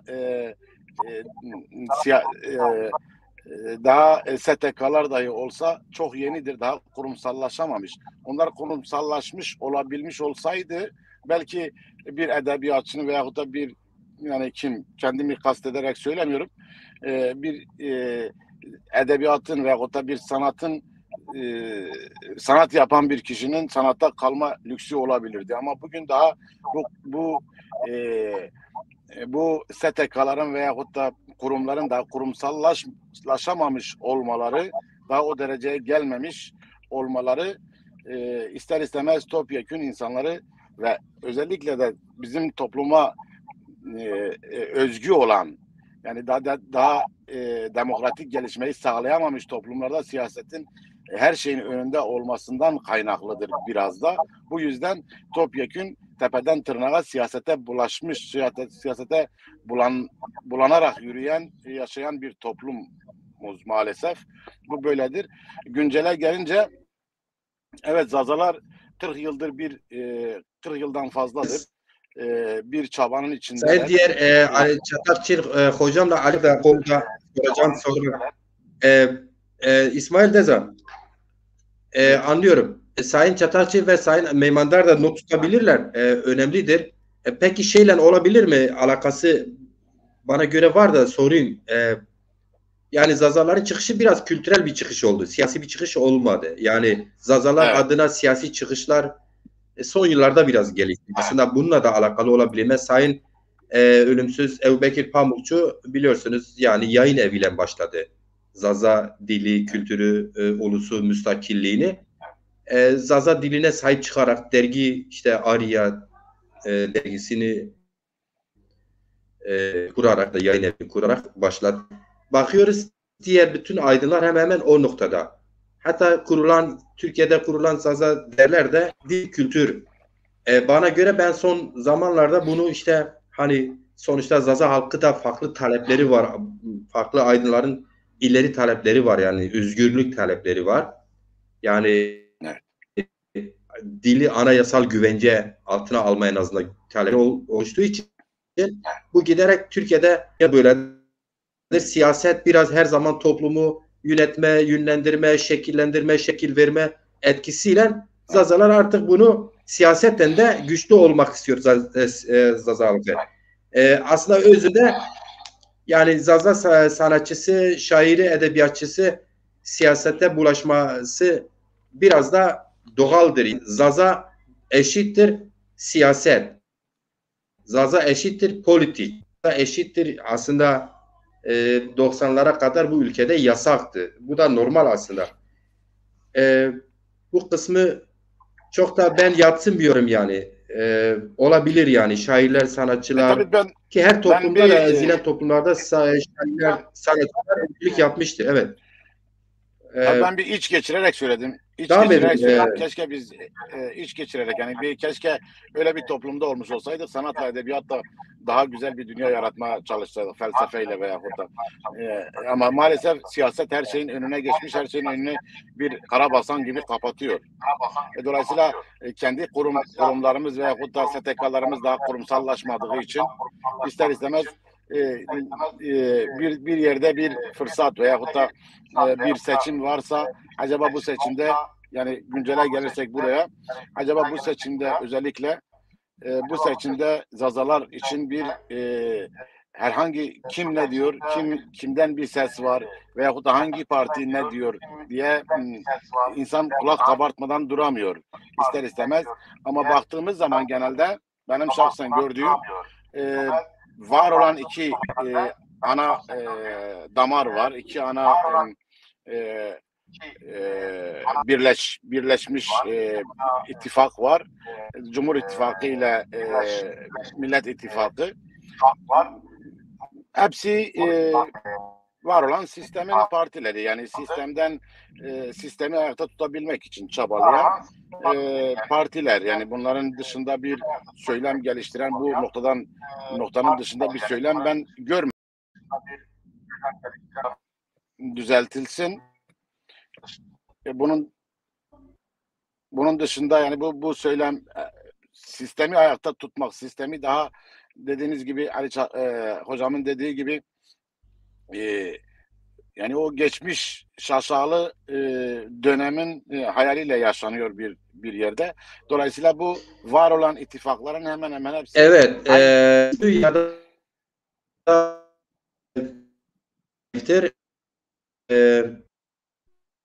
evet, bulunduğu alanda kendisinin interneti ya zayıf çekiyor, benim mi? zayıftır zaten belli dönüyor. Bazen benim burada da oluyor o. Benim Evet benim mi? İsmail Bey Tembur sen tamamla istersin de. Evet. Evet. Yani benim demek istediğim şu, yani bugün var olan bu iki ittifakın da sistem partileri olduğunu ve bu sistemi hayata tutmak gayesinden başka bir gaye olmadığını ve bizim gibi ezilmekte olan yahut da yok olmakta, yüz yüze kalmış kültürel dil bakımından, kültürel bakımında yok olmakla yüz yüze kalmış toplumların, toplulukların, halkın herhangi faydasına, onların çıkarına gözeten bir söylem ben bugüne kadar görmedim. Dolayısıyla buradan bir medet beklemek de bana göre pek çare görünmüyor maalesef. Ama burada Zazaların yapması gereken neyse bunu gerçekten de bu fırsat bugün bana göre 100 yılın 1000 yılın fırsatıdır. Çünkü Zazalar gerçekten bundan 5 yıl öncesine kadar 10 yıl öncesine nazaran bugün gerçekten bir duyarlılık yaratılmış. Herkesin emeği var. Bugün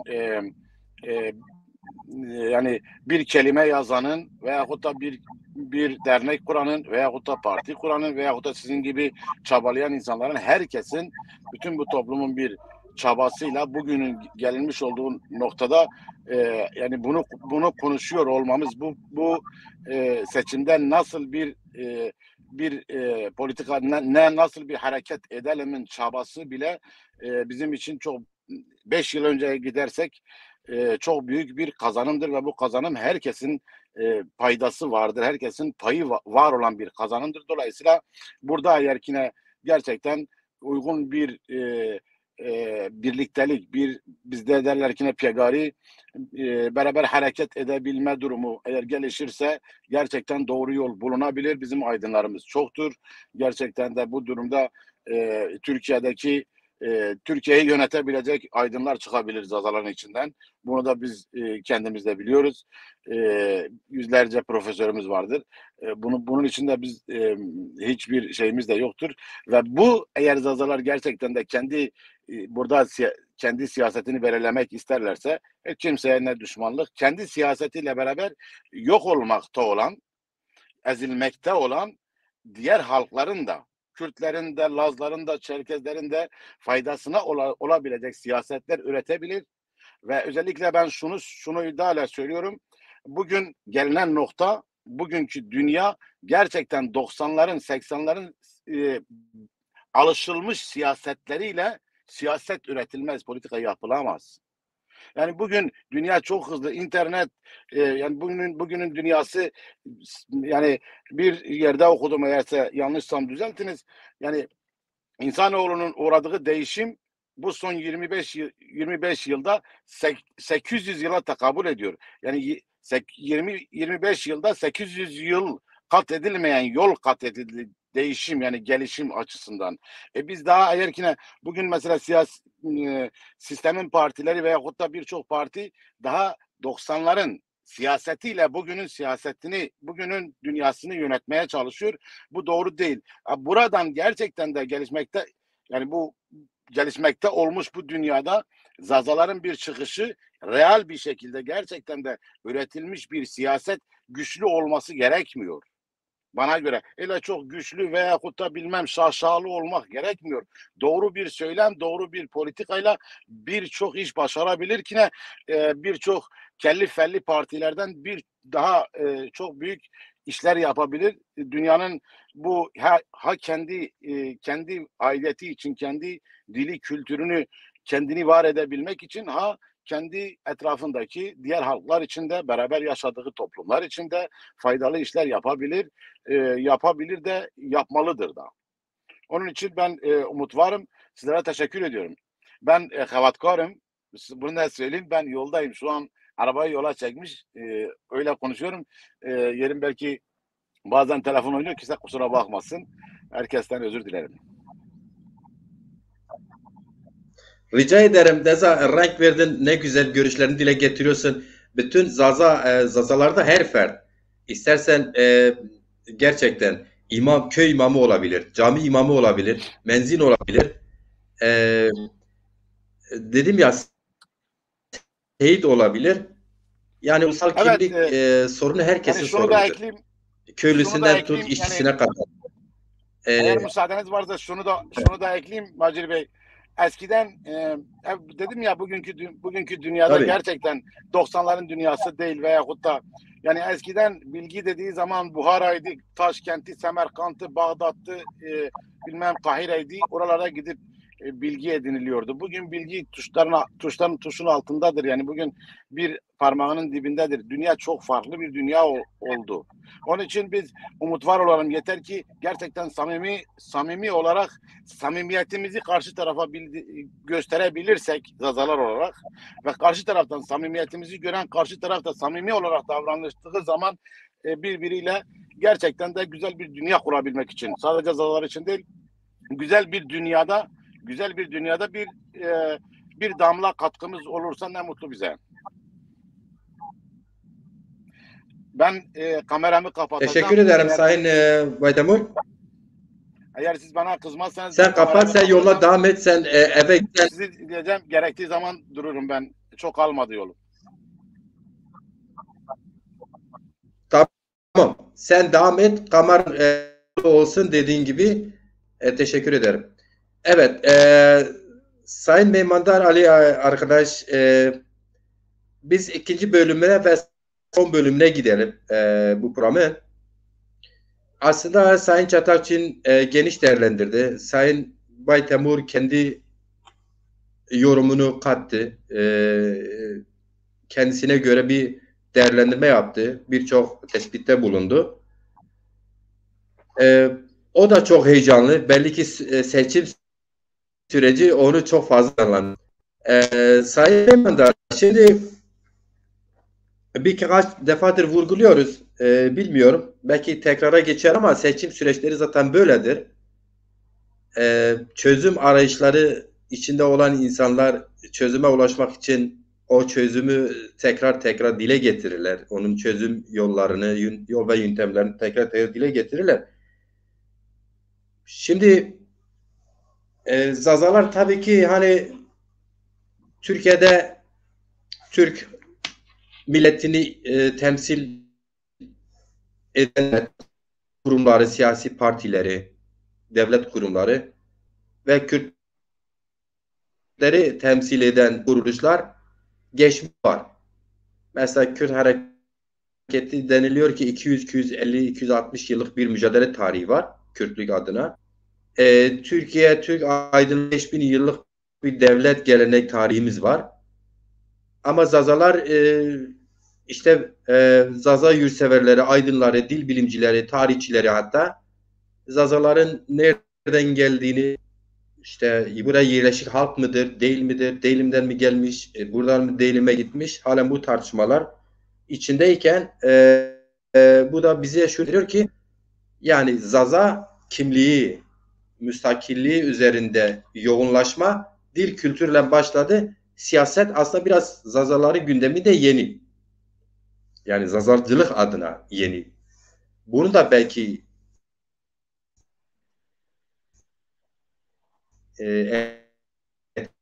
etkisinden olma halkı adına siyaset öğretmeye çalışan Dezapar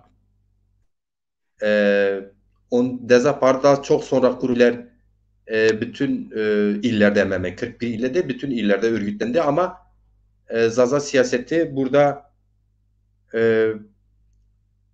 hem yerelde merkezlerinde yani Zaza merkezlerinde bile örgütlenemedi. Bunu nasıl değerlendirmek lazım? Sonuçta seçim Zazalar seçime gidecek, oy verecek. Yani Zazalar bugün istiyor ki kendi partisi, kendi temsilcisi olsaydı, onu temsilen bir hareket olsaydı, bir blok olsaydı, hatta da bloğun içinde olsalardı Zazalar da o bloğa gidip rahatlıkla, gönül rahatlıkla oy verebilsinler. Şey olabilir mi? Yani Sayın Cumhurbaşkanı mesela geçen gün bu Hüdapar'ı çağırdı. Hüdapar'ın da belli bir yüzde oyu yok. sanırım örgütlenmiş. Ülke genelinde 41 ilde ama muhatap alınıyor yani iktidar tarafında. Yine Dezapar'dan çok önceden kurulmuş. Hatta 40-50 yıllık kurulmuş Kürtler adına siyaset yapan birçok yasal parti var. Onlar da örgütlenemedi. Yani Sayın Cumhurbaşkanı Hüdapar'ı çağırıp muhatap alıp konuştuysa mutlaka hani bir oydur mantığıyla görüşme yapmış olma olasılığı yüksek. Acaba diyorum Dezapar'ı da Millet İttifakı ya da Cumhur İttifakı önümüzdeki günlerde olası bir görüşme sürprizi yaşanma olasılığı mümkün müdür? Nasıl değerlendiriyorsunuz? Ya siyasette her şey mümkündür. Özellikle Türkiye'de insanlar genelde şeye bakmıyor. Yani toplumun çoğunluğu kişinin siyasetçinin etik davranıp davranmadığını, dürüst olup olmadığını pek önemsemiyor. Yani kişinin kendi yararına olup olmadığını, kendi yararına siyaset yapmadığını ya da kendisinin çok önemsediği bir olguya dair cümleler kuruyor mu? Onu savunuyor mu? Ona bakıyor. Yani insanlar genelde buna baktığı için yani normalde baktığımız zaman biraz önce Hüdapar'dan ya da farklı siyasi akımlardan bahsettin. Mesela bu akımlar her ne kadar sayısal olarak mesela oy potansiyelleri işte 100 bin, 200 bin olsa bile bunları besleyen bir olgu var yani. Hüdapar'ı besleyen zaten bildiğimiz gibi Türkiye'de az çok siyaset bilen insanlar Hizbullah gibi bir yapı üzerinden şekillendi. Kürt siyaseti bugün 6 milyon oy almasına rağmen aslında ödenen bedellere baktığımız zaman yani kendini üzerinden var ettiği bedele baktığımız zaman aslında çok fazla bir başarı olarak görmüyorum. Çünkü o yaşanan bedeller, verilen bedeller ya da yani şey olarak demiyorum. Mesela değil mi? Uzun süredir bir mücadele veriliyor. uzun 260 sürelik yıldan bir bahsediyor. mücadele 250 yıldır ama mücadele ediyoruz diyorlar. bir Evet. mücadele değil. Yani 12 Eylül'ün şeyini de onun üzerine koydular. Yani bu Diyarbakır zindanlarında yaşanan insanlık dışı işkenceleri falan göz önünde bulundurduğumuz zaman bütün hepsini Kürt siyaseti kendine kanalize etti. Kendi siyasetine kanalize etti. Elde edilen başarı da çok fazla yüksek bir başarı. Türkiye coğrafyasında çok başarı olarak görülmeyebilir de. Tabii temsili olarak sonuçta Kürtleri temsil ediyor. Kürtler bir anlamda her seçimde ya da her farklı gündem oluştuğunda kendilerini o gündemin içerisine sokabiliyorlar bir şekilde. Kürtlerden bahsediliyor. Kürtler Türkiye siyasetinde bir anlam ifade ediyorlar. Bunun gibi nice şeyler. Yani Zazaların henüz böyle bir kendilerini böyle bir şeyin üzerine temellendirip oradan kendilerini var edecek henüz bir siyasi olgu yok. Şimdi mesela Dezapar beklenen düzeyde bir potansiyele ulaşıp farklı siyasi akımlarla bir çatışma içerisine girdiği zaman çatışmadan kastım şey değil, bir silahlı çatışma değil, fikirsel çatışma. Ondan sonra yavaş yavaş bir olgu oluşmaya başlar. Yani bir değer, bir sahiplenme dürtüsü oluşmaya başlar. Ondan sonra konuşulabilir. Ama Dezapar'ı bugün yani şey mi bahsediyorsunuz? Evet. Mimanda. Evet. Tartışma değil ki tabii ki ben buna da formüle ediyorum. Açık siyaset. Yani açıktan siyaset. Türkiye'de iktidar partileri kimse sözünü saklamıyor. Hakaret de olsa hakaretini de yapılıyor. Az çok. Gördüğüm kadarıyla sanırım Zaza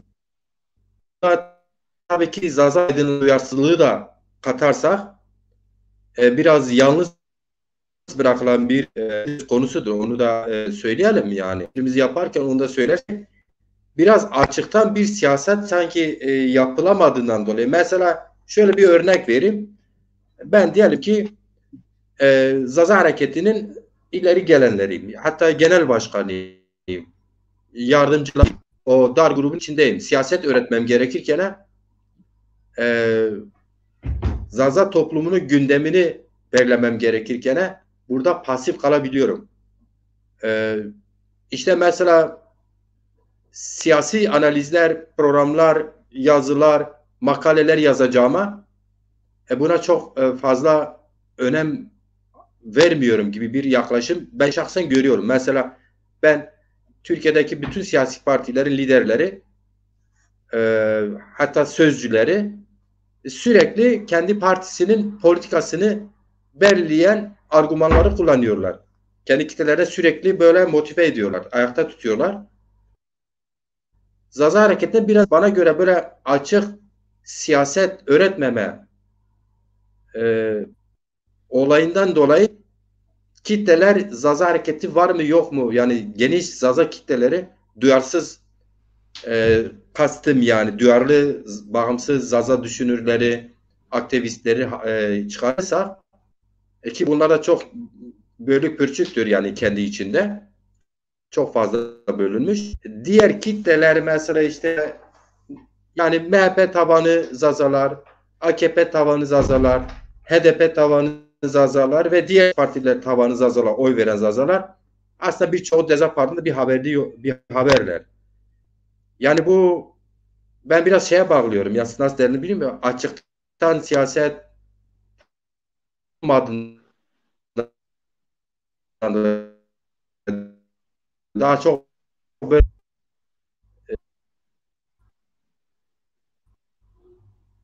Senin sesin gidip geldi tam anlaşılmadı ama e, şeyini anladım. Yani anlatmak istediklerini az çok anladım. Ya şimdi açıktan siyasetten nazaran biz henüz yani biz 40 yıldır açıkça ben Zazaların aydınlanma tarihine baktığım zaman 40 yıldır bizimle fikirsel olarak çatışan yani çatışmadan kastım şey değil. Sadece işte siz busunuz biz bu değiliz ya da işte akademik alanda bazı fikir tartışmaları oluyor. Biz henüz mevcut sistemle ya da sistem partileriyle ya da sistemin yarattığı o farklı ideolojik kesimlerle henüz karşı karşıya gelmedik. Yani biz 40 yıldır özellikle Avrupa'da gelişen ama Türkiye'de son 10 yıldır sadece dil ve kültür üzerinden olgunlaşan bir Zaza aydınlanması var. Ama biz siyasi olarak henüz Türkiye'deki Türk milliyetçileriyle karşı karşıya gelmedik. Karşı karşıya geldiğimiz zaman bizim siyasi bakış açımız, siyasi düşüncelerimiz olgunlaşacaktır. Yani yerine oturacaktır diyeyim. Anlaşılsın diye. Çünkü şu anda konuştuğum yani Türkiye'de siyasete baktığın zaman zaten siyaset karşıtı yoksa siyaset yoktur. Yani bir şeyin karşısında varken yani bir şey vardır. Sen de onun karşısında siyaset yaparsın, fikrini söylersin. Bir fikir atışması olur. Oradan siyaset çıkar ortaya. Yani şimdi bugün baktığımız zaman AK Parti'yi yani nasıl vardı? AK karşılar Parti birbirini var ediyor diyor. Atatürkçülere karşı, Kemalist, seküler kesime karşı bir varoluş sürdürüyor. MHP Kürt siyasetine karşı yani ya da ayrılıkçı ya da işte nasıl söyleyeyim farklı işte Türkiye'nin o milliyetçiliğin kalıbının o sınırlarının dışında konuşan kesimlere karşı kendini var etmeye çalışıyor. Kimi zaman gidip işte inanç üzerinden Alevilere saldırıyor ya da işte Ermenilere saldırıyor. Yani kendine bir düşman buluyor. Yani onların bakış açısı o. Düşman buluyor. Oradan kendini var ediyor. İşte baktığımız zaman Ali Babacan kendini bir parçala yürüyor kendini var et yani.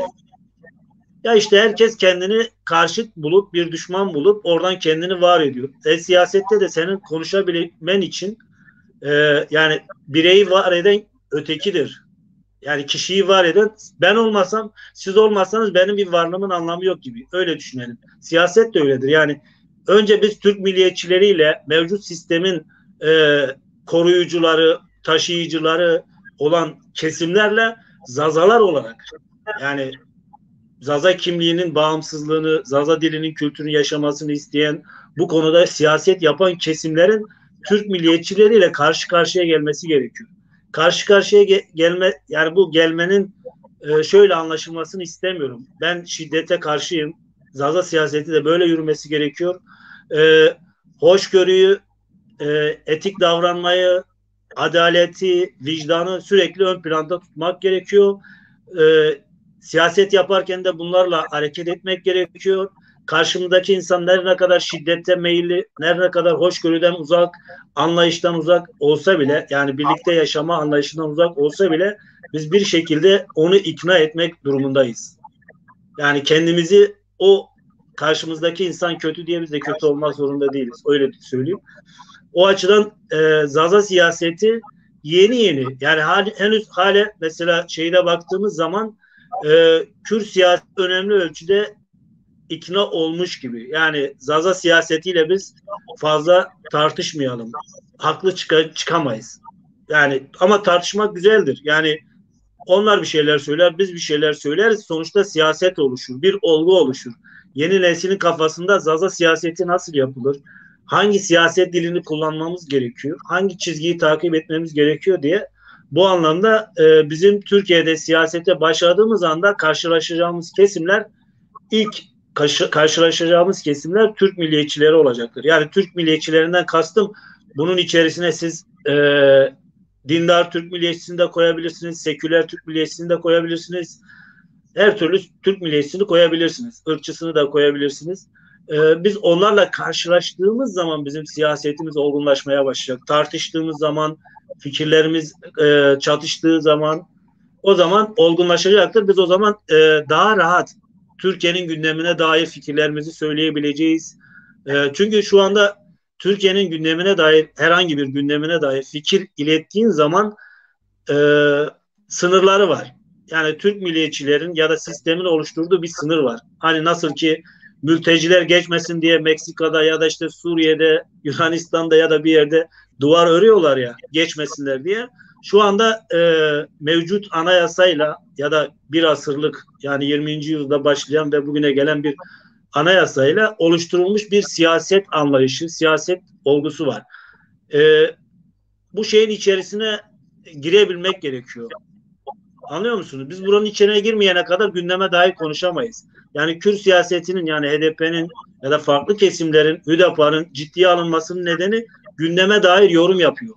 Gündeme dair konuşuyor. Çünkü çatışıyor. Karşıdaki çatışacağı insan var. Ama biz çatışma ortamını henüz oluşturamadık. Bunu oluşturabilmek için de örgütlenmemizi hızlandırmamız gerekiyor. Yani zorlamamız gerekiyor. Yani Kürt siyaseti başta sol, sosyal demokrat bir partinin içerisine girerekten, oradaki milletvekili seçilerekten, oradan ayrılıp kendi partilerini kuraraktan böyle bir gelişim sağladılar. Kürt siyasetinin yanlışları, eksiklerini bir kenara koyuyorum. O başka bir konudur. Biz seçimden konuştuğumuz için biz değerlendirmeler içerisine alıyoruz o anlamda. Ama bizim çatışma sürecimiz o zaman başlayacaktır. O zaman olgunlaşacaktır diye düşünüyorum. Yani benim gördüğüm budur. Çünkü bütün akademisyen, Zaza akademisyeninden de Zaza işte yazarından, çizerinden artık bütün söz söyleyebilecek kesimlere baktığımız zaman konuşma noktasına geldiği zaman siyasetin tıkanıyor. Çünkü tıkanmasının nedeni odur işte. Henüz Türk milliyetçilerin yani mevcut sistemle henüz çatışma noktasına gelmemiştir. O nedenle mesela bugün mevcut sistem içerisinde siyaset yapan insanlar Zazaca yazan ya da Zazalıktan bahseden, Zazaca TV isteyen insanlara şunu diyebiliyor. Tamam Zaza TV hakkınız, Zaza dili kültürünü yaşatma hakkınız, derneklerinizi açın, Zaza TV'yi açın, şunu yapın, bunu yapın ama siyasete karışmayın diyorlar. Yani bunu ben çok duydum. Çünkü neden? Siyasete karışıldığı anda kötü hareket. Bu Zaza siyasetin Zaza ismiyle siyaset yapan ya da Zaza olduğunu bilip de işte şu anki CHP'de, AK Parti'de herhangi bir mevcut partinin içerisinde bulunan insan siyasetini yapamayacak. İstediği gibi siyaset yapamayacak. O yüzden işte Zaza siyaseti farklı bir yani bu örülen duvarı aşıp kendini orada var etmesi gerekiyor. Bu varoluşun en temel koşulu da Kürt siyaseti değil, Türk siyasetiyle muhatap olması gerekiyor. Yani onunla belirli ölçülerde işte şiddetten uzak, fikirsel, üreterek, siyaset yaparaktan kendini ifade etmesi gerekiyor karşıdakine. Öyle olgunlaşabilir. Ondan sonra bir de kapatmadan şeyi söyleyeyim. Konuşacak mıyız bilmiyorum. İşte Cumhurbaşkanlığı seçiminde Zazalar ne yapabilir? Yani bunun üzerinde de durabiliriz kısaca. Bunun üzerinde ben kendi fikrimi zaten paylaşmıştım Facebook'ta. Hani bir daha arkadaşlar konuştuktan sonra kapatırız diye ben burada da fikrimi söylerim, ondan sonra kapatabiliriz. Cumhurbaşkanlığı şu anda baktığımız zaman Zaza evet. Efendim? Devam edeyim mi yoksa? Zaten sorduktan sonra diyecektim. O zaman ben sorayım, şöyle diyeyim. Siz de geçen gün zaten kendi sayfanızda paylaştınız. Kısa ve öznet.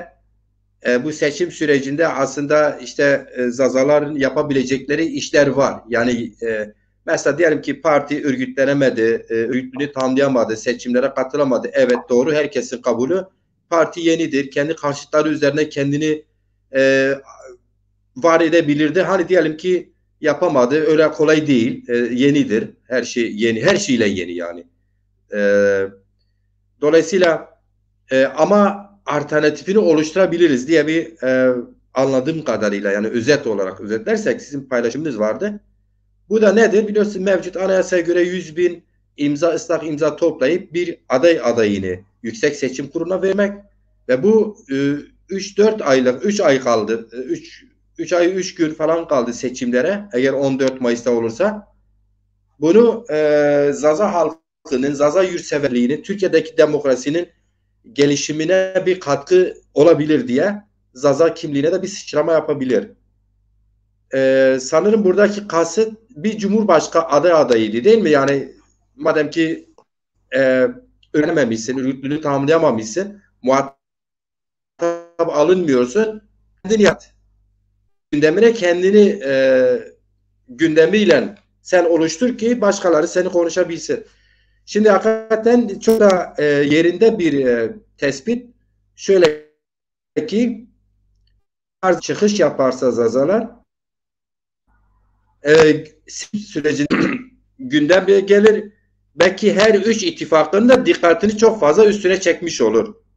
Çünkü seçim sürecinde basın, yayın, ulusal basın, yazılı basın, yine sosyal medya tamamıyla buna kilitlenmiştir. Düşünebilir misiniz? 100.000 oy girişimi olsa bile haber olma ihtimali yüksek, biraz ciddi bir çalışma olursa. Ya böyle ya da açık söyleyeyim, Zaza siyaset yaparsa biz her üç ittifakta görüşme taleplerine bulunduk. Bize görüşmediler ya da işte görüşecekler. Yani Zaza kitlesine mesaj verse, sürekli gündemde tutsa, belki Sayın Cumhurbaşkanı Erdoğan Hüdapar'a yaptığı gibi Kemal Kılıçdaroğlu niye mesela Dezapar Genel Başkanı'nı çağırmasın? Çağırabilir. Bir oy bir oydu deniliyor ya. Hakikaten yeni sistemde bir oy bir oydur. %50 artı bir alan Cumhurbaşkanı olur. Dolayısıyla benim oyum da çok kıymetli. Herkesin oyu kıymetli. Dezapar'ın Genel Başkanı Sayın Dilaver Eren'in oyu da çok kıymetli. Oradaki üyelerin oyu da çok kıymetli. Çağrılabilir mi? Çağrılabilir. Olması da gerekiyor. Siyaset böyledir. Yeri geldi mi şeytanla oturursun, işin bittikten sonra eyvallah dersin. Genelde böyle siyaset yapılıyor. Birlikte buradaki kastınız bu muydu bilmiyorum. Ben mi öyle anladım? Biraz açar mısınız? Ya hani Dezapar Başkanı'nın çağrılıp çağrılmayacağını ya da ittifaklarla görüşüp görüşmeyeceğini konusunda bir şey diyemem. Ama olarak yani Cumhurbaşkanlığı adayı çıkarma girişimi çok önemsiyorum. Yani bu çok önemli bir hareket olur. Çünkü Türkiye'de insanlar, mesela Avrupa'da baktığımız zaman, şu anda örnek vereyim. Şu anda Frankfurt'ta seçim var. Sen yolda yürürken ya da işte esnafsan, sen bu seçimin olduğunu iki şekilde görüyorsun. Bir, evine mektup geliyor. İkincisi de bazen yolun kenarlarına işte adayların resimleri asılıyor. Başka da hiçbir şey görmüyorsun. Yani işte aday arkasına 5-10 kişiyi takmış, esnafları gezmez ya da şöyle. Yani farklı bir dünya var burada. Ama Türkiye'de gürültü çıkaran insanlar çok ciddiye alınıyor, çok önemsiyor. Yani Türkiye'de baktığınız zaman en basit bir şeyi bile haber değeri var. Bugün Ümit Özdağ gibi bir insan, ben hiç benimsemediğim, hiç yani hoşlanmadığım bir insan, sağ alt Suriyelilere karşıtı, yani Suriyeliler gitsin dediği için şu anda Türkiye'de gündem olmuş durumda. Yani Türkiye'de diyebilirim ki %1'e yakın oyu olan bir insan olarak gözüküyor. Düşünebiliyor musun? Yani %1 oy alma potansiyeli sadece bir kavramla. Suriyeliler gitsin. Gürültü çıkarıyor. Nefret, yani biz onaylamıyoruz tabii. Nefretin her türlüsüne karşıyız. Ya da işte Mustafa Sarıgül basit çocukça hareketler yapıyor ama insanlar gündem oluyor. Yani demek istediğim, bu da gündem olabilir. Önemli olan bizim sesimizi yükseltebilmemiz. Yani insanlar zaten dediğim gibi, toplum kimseden etik davranmasını beklemiyor. Yani etik davranmasını, bugün Hüdapar'la MHP aynı çatı altında nasıl siyaset yapabiliyor? Anlıyor musun? MHP ile AK Parti nasıl aynı çatı altında siyaset yapıyor? Bir önceki seçimde birbirlerine söyledikleri hakaretler, laflar, yani bunları video yapıp paylaşan çok insanlar oluyor. Birçok insan da denk gelmiştir. Dün söylediğini bugün unutuyor. Yani dün hakaret ettiği bir insana bugün sayın diyor. Ya da işte ne bileyim, bugün sayın dediğine yarın hakaret ediyor. Yani böyle etik davranma, ahlak dışı, vicdan dışı bir sürü kavramlar dolaşıyor ve böyle bir toplumun böyle bir beklentisi yok yani. Hani siyasetçi dürüst olsun, ahlaklı olsun, ne olursa olsun etik davransın. Bugün söylüyorsa yarın da aynısını söylesin. Anlıyor musun? Böyle bir beklentisi yok toplumun çoğunluğunun. Yani karşımızda böyle bir toplum yok. Toplum gürültü çıkaracaksın. Bu gürültü de ancak böyle şeylerle olur. Yani şu anda seçim arefesine giriyoruz. Birkaç ay kaldı. Birkaç ay içerisinde, eğer ki benim daha önce de size özelden de söylediğim gibi, bütün Zaza, ben işte Zaza'yım, Zaza diline, kültürüne dair duyarlılığım var gösterisinde bulunan, internet üzerinden ya da işte ne bileyim herhangi bir durumda kendini ifade etmiş insanların bütünü bir araya getirip gelip bir platform oluşturmaları gerekiyor. Bu platformda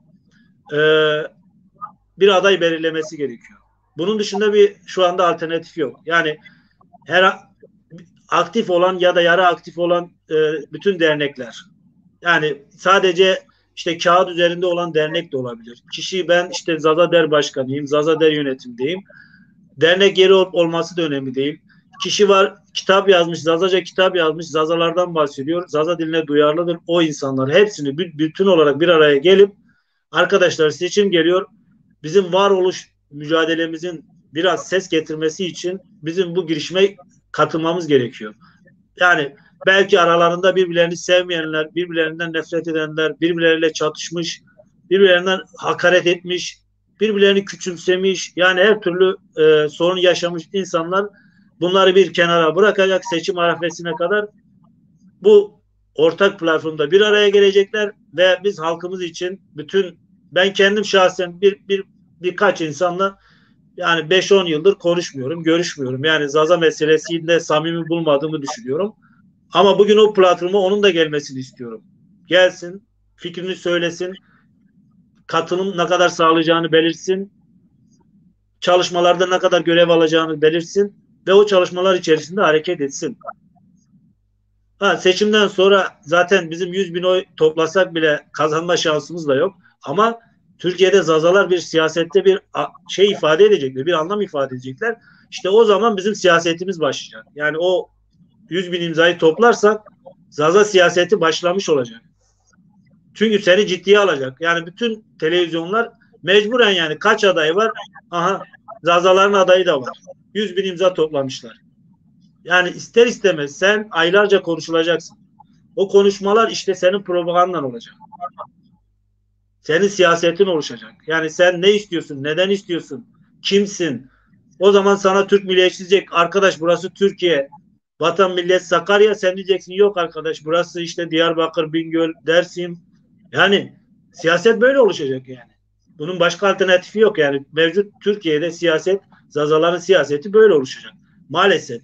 Gönül ister ki oturup karşılıklı yöneten insanlara, arkadaş bu benim en doğal hakkımdır. Benim kimliğim, dilim, kültürüm, Nasıl ki bir insanın barınma hakkı, yaşama hakkı varsa kendi dilini, kültürünü yaşama, koruma hakkı da vardır.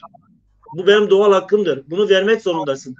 Senin buna bahane üretme şansın yok. Sisteme bunu diyeceğiz ya da Türk milliyetçisine bunu diyeceğiz. Arkadaş senin bana ne, sen nasıl benim dilimi, kültürümü koruyorsan koru. Şimdi bazıları şöyle cümleler kuruyor ya. Ya arkadaş sen desen işte Zazaca, öbürü diyecek Lazca, öbürü. Bana ne arkadaş?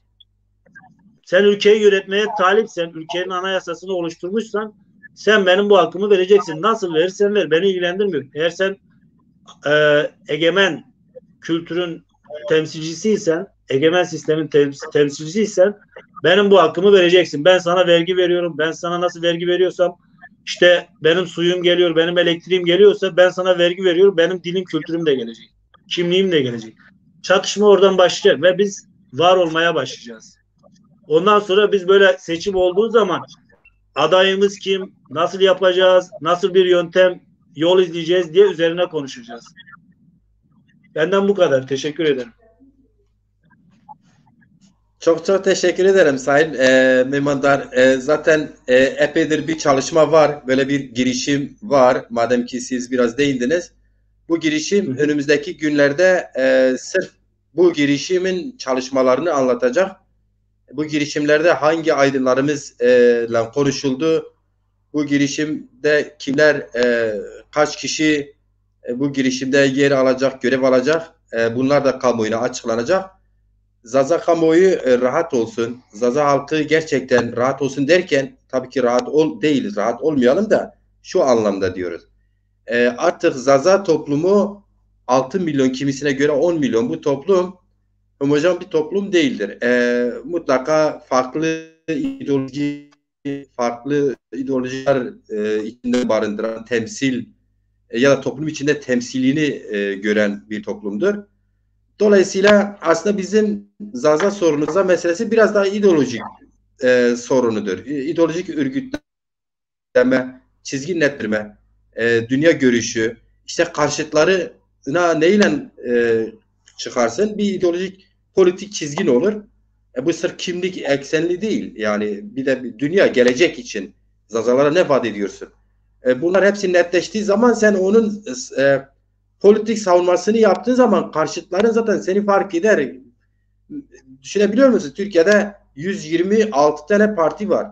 Bu 126 parti tabii ki çıkar partileri var, işte bireysel çıkar var, şu var, bu var ama Türkiye'nin işçisi var, köylüsü vardır, borcuvası var, kurumları var, asker var. Bunlar her birisinde farklı sınıfları var ve bu sınıfsal anlayışlar kendine göre işbirliği yapıyor. Bir araya gelip parti kuruyorlar. İşte programı çok birbirine farklı olmamasına rağmen birbirlerine rakip olabiliyorlar. Bazen işte dediğiniz gibi birbirine aşırı yüklenerek, ötekileştirerek var ediliyorlar kendilerini. Aslında perde arkasında çoğu zaman aldandığımız şeyler var. Mesela kimi aydınlar geliyor, televizyonda tartışıyor sırf reyting olsun diye. Önceden hazırlanmış bir sahne var. Kavga ediyorlar. Reklama geçtiği zaman herkes birbirine sarılıyor. Artı sonra birlikte çay içip sohbet ediyorlar. Mecliste de öyle. Birbirlerine neredeyse belden aşağılayanlar o toplantı bittikten sonra ortak hedefler için herkesin bu ülkede kendini var etme mücadelesini ya da sınıfının temsilini daha nasıl kendini sınıfına aktarabilir ya da işte kabullendirebilir, onu mücadele ediyor. Çok yorumlar var. Okursam inan ki program daha da uzayacak ama arkadaşlar beni görsünler. Yorumlar genelde yani seçimle ilgili farklı yorumlar da var. Yani bizim gündemimizi farklı yerlere çeken ufak yorumlar da var. Normaldir. İnsanlar kendi görüşlerini söylüyor. Ama şu bir kesin, şu kesindir. Mevcut tek ulus ziynetli devlet yaklaşımı bütün siyasi partileri, Kürtler de, Zazalar da, Lazlar da kültürel çalışmalarını yürütsünler. Destek de olmayız. Yani destek de vermiyorlar. Yani sırf Bingöl Üniversitesi'nde, Dersim Üniversitesi'nde Zaza Dili Tarihi bölümün olması bu destek veriliyor anlamına gelmez. Destek de verilir. Destek nasıl verilir? Avrupa'da yaşıyorsunuz. Oradakiler gibi verilir. 100 kişinin imzasını topla, git derneğini kur. Onu maddi manevi olarak da devlet destekler onu. Ayakta tutar. Gerçekten destekler. Şimdi Türkiye'de tam tersi. Desteklenmiyor da. Ama diyor git kendi ana dilini evinde konuş, çocuğunla konuş. İşte seçmeli ders yılda bir geliyor. Öğretmenler mezun olmuş. Sayın Çatak Çilmez'de mezun olmuş bir Zaza öğretmenidir. Ama daha sonra görev vermiyor. Şimdi annesi babası da diyecek ki örnek kabilinde oğlum okudu, bu kadar mezun oldu ama ataması yapılmıyor. Herhangi bir yerde çalışmasına, kendi mesleğiyle ilgili mesleği icra etmesine bir olanak tanınmıyor. Bunlar bir süreçtir. Devlet şey yapıyor, resmi zinet sürece yayıp asimilasyon, beyaz katliam dediğimiz bunu o noktada nihai sonuca ulaşmak istiyor ama artık dedik ya cin şeyde çıkmıştır ya da işte arı kovanında çıkmıştır. Zaza hareketi, Kürt hareketi, diğer ezilenlerin hareketleri ispatladı ki bu sistem değişim, dönüşüm yaşamak zorunda. Zazalar hele örgütlense inan ki Kürt hareketinin de demokratik mücadelesini veren de işçi sınıfının da diğer emekçilerin mücadelesini de kolaylaştırmış olur. Yani böyle bazen hani bölünüp aynı farklı herkes kendi çağrı temelinde hedefine giderse bu aslında bir yerde birlik oluşmuş oluyor. Kürt hareketi de böyle yaklaşıyor. Yani işte Zaza sen yaz, türkü söyle, şiir yaz, kitap bas, hatta yardımcı olak maddi manevi. Senin ismin olsun ama Zaza halkının ismi olmasın. Kültürel çalışma yap. Bu yaklaşım Zaza Aydın'ı yıllardır artık buna dur dedi. Dolayısıyla bunu dur demek güzel bir adım, yerinde bir adımdı. Bunu artık karşıtlarına kabullendirme sürecine girmiştir. Bunu da açık siyasetini yaparak, örgütlemesini açıktan yaparak, kendine güvenerek, o güveni de karşıya vererek yani halka vererek sürdürürse hedefine daha kısa yoldan varır diye düşünüyoruz. Ben de biraz kendi düşüncelerime ancak katkı yapmak istedim.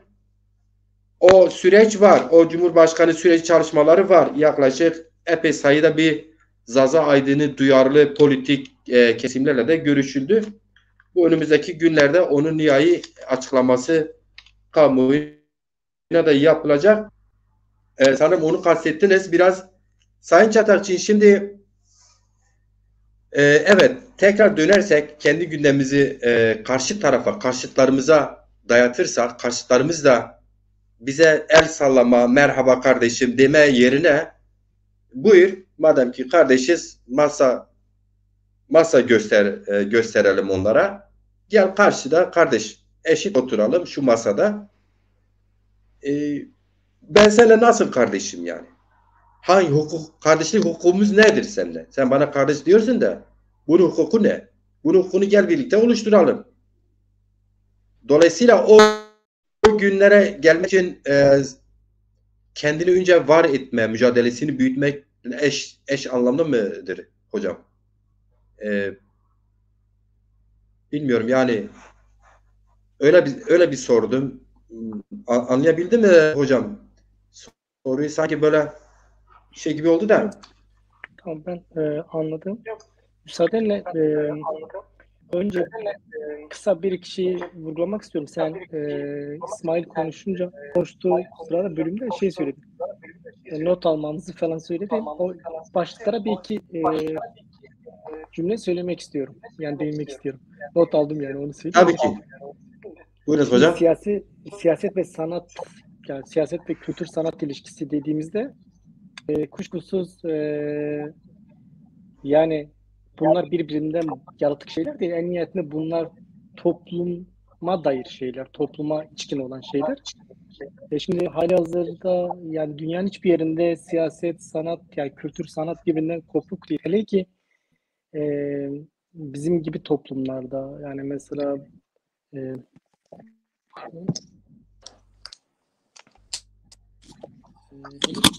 toplumlarda bu e, durum daha belirgin bir yerde duruyor. Çünkü yani bizim gibi toplumların mevcut durumundan kaynaklı, mevcut yaşadığı ağır baskı, ağır tahakküm altında olmadan dolayı kültür sanatı daha bir siyasetle iç içe olmak durumundadır. Hatta yer yer tıpkı bu Zaza hareketin oluşumunda bir işaret fişeği gibi rol üstlendiği, Zaza kültür sanat hareketinin bir işaret fişeği gibi rol üstlendiği pratikte de gördüğümüz gibi böylesi bir süreçte sanatın, kültür sanatın böylesi toplumlarda siyasete öncülük etme, yer yer, ona önderlik etme, onu kıvama getirme, ona yön verme, ona içerik ve biçim kazandırma gibi bir sorumluluğu da var. Yani sanatı, kültürsel çalışmaları böyle tamamen siyasetten kopuk, azade, ondan yalıtık ele almamak gerekiyor. Bunlar diyalektik bir ilişki içindeler. Yani diyalektik ilişkisellikleri var. Yani siyaset dediğimiz şeyin elbette kendine özgü dinamikleri var. Yani en nihayetinde siyaset dünyanın neresinde olursa olsun kurucu bir unsurdur. Yani toplumun yaşamında, sosyalitenin yaşamında siyasetin bir kurucu özelliği var. Yani diğer alanlara göre böylesi bir belirleyici özelliği var. Ama buna rağmen dikkatinizi çekerim. Yani kültür sanatla gıdasını almayan, kültür sanatla iç içe olmayan, kültür sanatla biçimsel olarak, içerik olarak şekillenmeyen bir siyaset dünyanın birçok deneyimlerinden de açığa çıkardığımız ve kendi coğrafyamızdan da deneyimlediğimiz gibi orada katı bir diktatöryaya dönüşmüştür, baskıya dönüşmüştür, topluma dönük şiddete dönüştürmüş, otoriterizme dönüşmüştür, tahakküme dönüşmüştür. Çeşitli sömürü biçimlerine ve pratiklerine dönüşmüştür. Dolayısıyla kültür, sanat, felsefenin siyasetle iç olması bir sağlık belirtisidir. Yani bir sağlık göstergesidir. Bu anlamda da Zaza hareketinin de böyle bir özelliği var. Bu olumlu da bir şeydir. Zaten baktığımızda Zazaların bu kadar, yani Türkiye'deki bu mevcut rejimin, tekçi rejimin, Türk İslamist tekçi rejimin yoğun baskısından yani 90 yıllık, 100 yıllık baskısından dolayı aşırı bir yok etme, yani kültürel anlamda da yok etme, dilsel anlamda da yok etme politikalarından dolayı biz Zazalara baktığımızda Zazaların kendini ifade ettiği alanlar sanat olmuş. Yani kültür, sanat çalışmaları üzerinden bu işi bayağı bir bu işin emeğini üstlenmiş, bu işin sorumluluğu, yani Zaza dilinin de kültürünün de Zaza toplumunun Zaza toplumuna, bugün halihazırda Zaza toplumundan bahsediyorsak ya da dilinden, kültüründen bahsediyorsak o Zaza sanatçısının, Zaza sanatının ve Zaza kültür sanat emekçilerinin uğraşları, emekleri ve çabalar sonucu olmuş. Bunu görüyoruz, yani bunu biliyoruz yani. Ve Zaza siyasetinin oluşması, yani Zaza siyasetinin oluşması, Zaza siyasetinin oluşmasına da Zaza kültür hareketinin, sanat hareketinin çok önemli bir rolü var. Bu da ayrıca önemli özelliklerinden, yani herhalde Zaza siyasetin önemli özelliklerinden biridir. Bu güzel bir özelliktir, yapıcı bir özelliktir, öğretici bir özelliktir, deneyimdir. Aynı zamanda bir sağlık belirtisidir. Onu da belirteyim. Yani bir de bu kısa olarak diyeyim. Bu Hüdapar ve benzeri siyaset yapıların ne gibi bir fonksiyonu var dediniz. Siz sordunuz. O noktaya iki vurguyla geçeyim. Zaten sevgili Ali Meymander ona değindi. Ama ben kısa özet olarak geçeyim. Ya bunların yani toplumda bir karşılığı belki nicel olarak yok, tamam mı? Yani nicel olarak olmayabilir ama bizim gibi toplumlarda bunların ideolojik bir karşılığı var. Yani toplumları mesela siyaset, yani en azından ana siyasi unsurlar, ana siyasi bloklar, yani egemen siyasi bloklar bu gibi şeyleri önemserler. Yani bunlar belirleyicidir. Yani ideolojik aygıtlar, toplumu konsolide etme açısından kullandıkları çeşitli ideolojik aygıtlar var. Bu ideolojik aygıtlar çok geniş bir yelpazeyi kapsar. Yani sadece belli bir alanla sınırlı değil. Yani kültür sanatından tutalım da kitle iletişim araçlarından birçok alana kadar, hukukundan birçok alana kadar bu konsolidasyon, yani kitle yönetim teknikleri olarak da kullanılırlar. İdeolojik aygıtlardır. Tam da bu noktada işte Hüdapar ve benzeri yapıları bu anlamda bir karşılığı var. İdeolojik anlamda bir karşılığı var. Yani o coğrafya, bizim coğrafyamız açısından onun belki nicel olarak toplumda örgütlü güç olarak bir karşılığı yok ama nicel olarak olmamakla birlikte nitel olarak, yani nitelden kastım ideolojik olarak Bunun bir karşılığı var. Onlar da zaten bu noktadan hareketle, bu özelliğinden hareketle bu yapıları çağırırlar. Bunlarla görüntü verirler. Bunları kameraların karşısına çıkarır, kamuoyunun karşısına çıkarır. Basın yayın araçlarını kullanarak, yani ideolojik aygıtları kullanarak bunun üzerinden algı oluşturup, ideolojik konsolidasyon oluşturup kendi iktidarlarını organize ederler. Kendi iktidarlarını pekiştirirler. Bu iktidarın temel ayakları da bu unsurlar üzerinden kitleler içinde, halk içinde örgütlenir temelde. Bu anlamda da bu Hüdapar ve benzeri yapıların böyle bir karşılığı var. Bunu es geçmemek gerektiğini düşünüyorum, bu yönü. Yani bu yönünü es geçmemek gerekiyor. Şimdi Zazalar dediğin, yani sorunuza gelecek olursam, aslında sorunuzun cevabını birinci bölümde vermiştim ama oraya tekrar altını çizeyim. Şimdi Zazalar seçim süreci yani seçim sürecine hapsolmadan, yani seçim süreçlerine hapsolmadan, çünkü Zaza hareketi halihazırda yani belki Avrupa merkezli bir esas olarak çıkışlarla Avrupa merkezli bir yapısı vardı. Ama son 10 yılı geçtiğimiz süreçtir de coğrafyamızda, bizzat kendi topraklarında olması gereken yerde çeşitli deneyimleri var, çeşitli pratikleri var. Bu yenidir. Bu anlamda da yeni. Elbette ki bir takım aksaklıkları var. Elbette ki bir takım yetersizlikler var.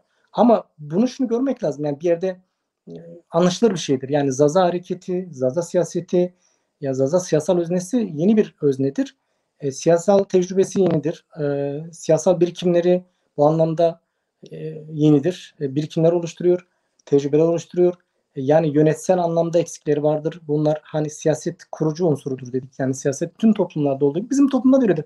Kurucu paradigmadır. Dolayısıyla bu anlamda bir takım eksikler olabilir. Bunlar anlaşılır şeylerdir. Fakat yani Zazalar ne yapmalı? Zazalar buna rağmen ne yapmalı? Buna rağmen seçim süreçlerine hapsolmadan, fakat seçim süreçlerinde yani bu gibi süreçleri de kaçırmadan, yani tam bu süreçlerin dışına çıkmadan, yani bu atmosferi de şey yapmadan. Çünkü neden seçim sürecine hapsolmamaları gerekiyor? Çünkü Zazaların asıl amacı, yani bugün biz şu anki, yani bu konjektürde baktığımızda, yani şu an Zazaların temel amacı örgütlenmek. Yani örgütlenebilme gibi bir sorunlar var. Temel mesele Zazalar için örgütlenme meselesidir. Örgüt meselesidir, örgütlenme meselesidir. Yani dolayısıyla bu seçim sürecine hapsolacak bir durum değil. Yani seçim sürecine hapsolmadan ama seçim sürecinde bu atmosferi de kaçırmadan, bunun yarattığı fırsatları, tarihsel deneyimleri de kullanarak, ama bunu kullanınca şunu göz ardı etmemeli. Yani Ali Meymendar'ın dikkat çektiği, sizin de belirttiğiniz sevgili Ali Meymendar'ın dikkat çektiği nokta önemli. Bir taktik öneriyor. Yani bu bir taktiktir. Seçim dediğimiz şey bir stratejik belgesi olur. Yani siyasetin stratejik önemleri olur, stratejik hesapları olur. Bu programa takip eder. Ama bu program da kendi içinde belli taktik süreçleri, belli taktik yönelimleri, taktik planlamaları gerektirir. Yani bu planlamalar bazen reel duruma göre, reel politiğe göre şekillenmek, pozisyon almak zorunda kalır. Yani bu senin iradenin dışındadır. Bu siyasi öznenin iradesi dışında olan bir şeydir. Bu toplumun kendisine, yani dinamik, canlı bir organizmasında temelden ileri gelir. Ama bununla birlikte belirleyen farklı unsurlar da var. Yani senin bulunduğun coğrafya itibariyle işte orada azınlık baskı altında olman, azınlık duruma düşürülmen, büyük bir yoğun faşistan bir tahakküm altında olman, otorite altında olman, hiçbir şekilde tanımama ve inkar edilmen, kendini ifade etme olanaklarından yoksun bırakılman vesaire vesaire çoğaltılabilir. Şimdi bütün bu dinamikler, bu unsurlar şeyi belirliyor. Yani bu reel durumda gelişecek taktik hamleleri, yani senin iraden dışı gelişecek durumlara karşı sen taktik hamleler yapmak zorundasın. Yani başta da belirtmiştim. Yani toplumsal yaşamda, siyasal yaşamda buna bağlı olarak, toplum yaşamında da, siyasal yaşamında da boşluk diye bir şey yoktur. Yani siz o boşluğu bırakırsınız ama bir başka unsur o boşluğu doldurur. Yani bir başka özne o boşluğu doldurur. Dolayısıyla bunu Zazalar kendi gerçekliğine baktığında zaten bunu görmemeleri mümkün değil. Şimdi biz Zazaları konuşunca ne diyoruz? İşte birçok siyasal kesim tarafından halihazırda manipüle edildikleri, yani o Zaza kimliği inkar edilmekle birlikte çeşitli şekilde asimilasyona, manipülasyona ve asimilasyona maruz kaldıkları ve buna bağlı olarak da çeşitli siyasal yapıların örgütlendiğini söylüyoruz, değil mi? Çeşitli siyasal yapılar, yani Zazalara ait olmayan ya Zazalarla ilgili hiçbir programı olmayan, hiçbir önermesi olmayan, hiçbir çözüme dönük hiçbir önermesi olmayan, samimi bir şekilde önermesi olmayan, bir politik önermesi olmayan, programı olmayan, politikası olmayan siyasal yapıların Zazaları kendine angaje ettiklerini, Zazaları örgütlediklerini ya da Zazaların onlara gidip işte bir şekilde angaje olduklarını söylüyoruz. İşte bu şuraya tekabül ediyor. Yani aslında toplumsal yaşamın hiçbir şekilde boşluk kabul etmediğini, buna bağlı olarak da siyasal yaşamın da boşluk kabul etmeyeceğini ve bizlerin bu alanları bir şekilde doldurmamız gerektiğini, yani Zazaların bu alanları kendileri olarak doldurmaları gerektiğini gösteriyor. Bu anlamda Zaza siyasal öznesi, dediğim gibi, seçim sürecine hapsolmadan ama seçim sürecinde bu gibi süreçleri de kaçırmadan davranması gerekiyor. Hamlelerini yapması gerekiyor, planlamasını yapması gerekiyor. Bu noktada her bir Zaza'nın, samimi olan her bir Zaza'nın gerçekten de, yani bu konuda Ali Mandar'ın ifade ettiği gibi, yani yazıp çizen her neyse, işte sanatçısından, edebiyatçısından, siyasetçisine, politika aktivistine, işte yani doğa aktivisti olabilir Zaza, ama Zaza ehliyetine sahip olan ve kendi diline karşı, kendi kültürüne karşı, kendi kimliğine karşı samimi duygular taşıyan, samimi duygularla bir hassasiyeti olan, derin bir hassasiyeti olan her bir bireyin, her bir grubun kişisel problemleri, kişisel hesapları, grupsal hesapları, çekişmeleri bir tarafa koyarak burada kolektif bir ortaklık, yani kolektif bir birliktelik yaratması gerekiyor. Buna dönük bir pozisyon alması gerekiyor. Bu süreçte ancak bu şekilde bir pozisyonla, bir yönelimle, buna bağlı olan olarak da bir süreç örgütlenirse, bu süreçlerden biri de belirttiğiniz gibi, yani taktiklerden bir şey olabilir. Yani kendi adayını, yani buradan hani mesele o Cumhurbaşkanı adayını seçmek değil. Mesele kendi alternatifini, kendi tavrını geliştirmek. Yani siyaset tavır meselesidir.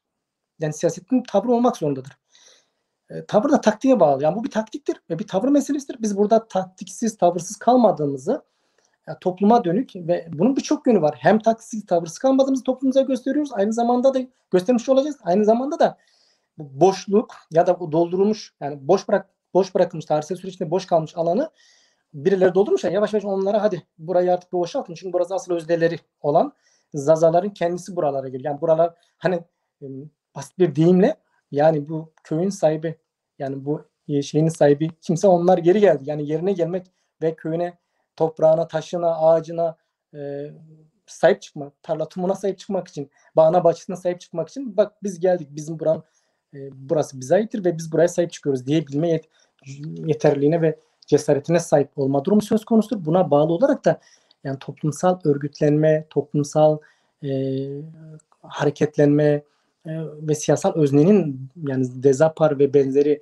siyasal öznelerin buralardan daha güçlü bir şekilde, daha görünür bir şekilde, daha etkili bir şekilde toplumsal yaşama ve buradan da ana siyasal alana, yani bu coğrafyadan biz bu coğrafyanın önemli bir unsuruyuz, belirleyici bir unsuruyuz.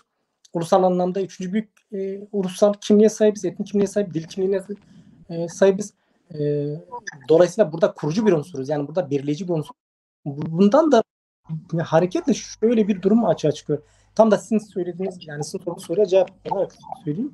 Yani bunu sağlayabildiği, bunu başarabildiği oranda Zaza hareketi, hareket, yani hareketine dönüşebildiği oranda siyasal özne, toplumsal alanda belirleyici bir siyasal özneye dönüşebildiği oranda o kesimler de bunu dikkate almak zorunda kalacak. Yani bu dikkate alma meselesi elbette ki tek düze bir çizgi olmayacaktır. Elbette ki inişler olacaktır. Elbette ki hesaplaşmalar, çelişkiler, kapışmalar, yani siyasal anlamda, politik anlamda kapışmalar, gelgitleri olacaktır.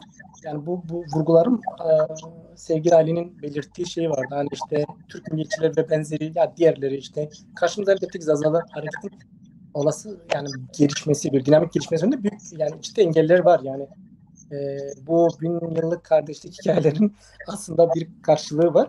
O karşılık da bizim reel siyasette, politik siyasette illa karşılayacağız. Ama bunu bu aşılması gereken bir süreçte bu aşılacaktır. Ama bunu nasıl aşarız? Nasıl aşabiliriz? Ancak bu şekilde aşabiliriz. Yani örgütlü bir güce dönüşerek. Bir yöntem budur. Yani bu anlamda da yani bir aday çıkarılabilir ve bu tavır tutum meselesidir. Politikada tavır tutum, siyasi tavır tutum önemlidir. Ve aynı zamanda boşluğun oluşmaması için önemlidir. Sen bir öznesin belirleyici bir öznesin. Kendi toplumuna dönük de kurucu bir öznesin aynı zamanda. Böyle bir iddiayla çıkıyorsun tartışmasına. Bu çok önemlidir bu yönüyle de. Diğer bir taktik politika şu olabilir. Evet Sayın Çataşik Hocam.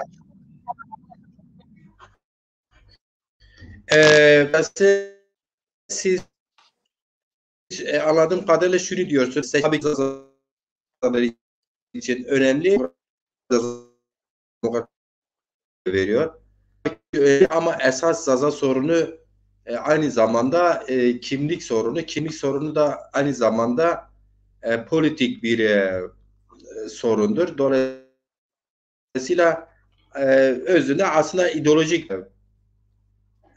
çizgi sorundur da. Yani ilkeler bilimsel olarak seküler yani topluma geleceği vaat eden bir liderlik ya da işte bir kurum siyasi partidir bu. Tabii ki buna öncülük yapacak. Biliyorsunuz toplumu örgütleyen örgütlerdir, partilerdir. Ve benzeri. Dolayısıyla seçimler de önemli. Çünkü toplumda demokrasi seçimden seçime gücünü test ediyor. Toplumlar, partiler, işte sınıflar, seçime katılan kesimler ya da taraflar kendi gücünü test ediyor aslında bir yerde.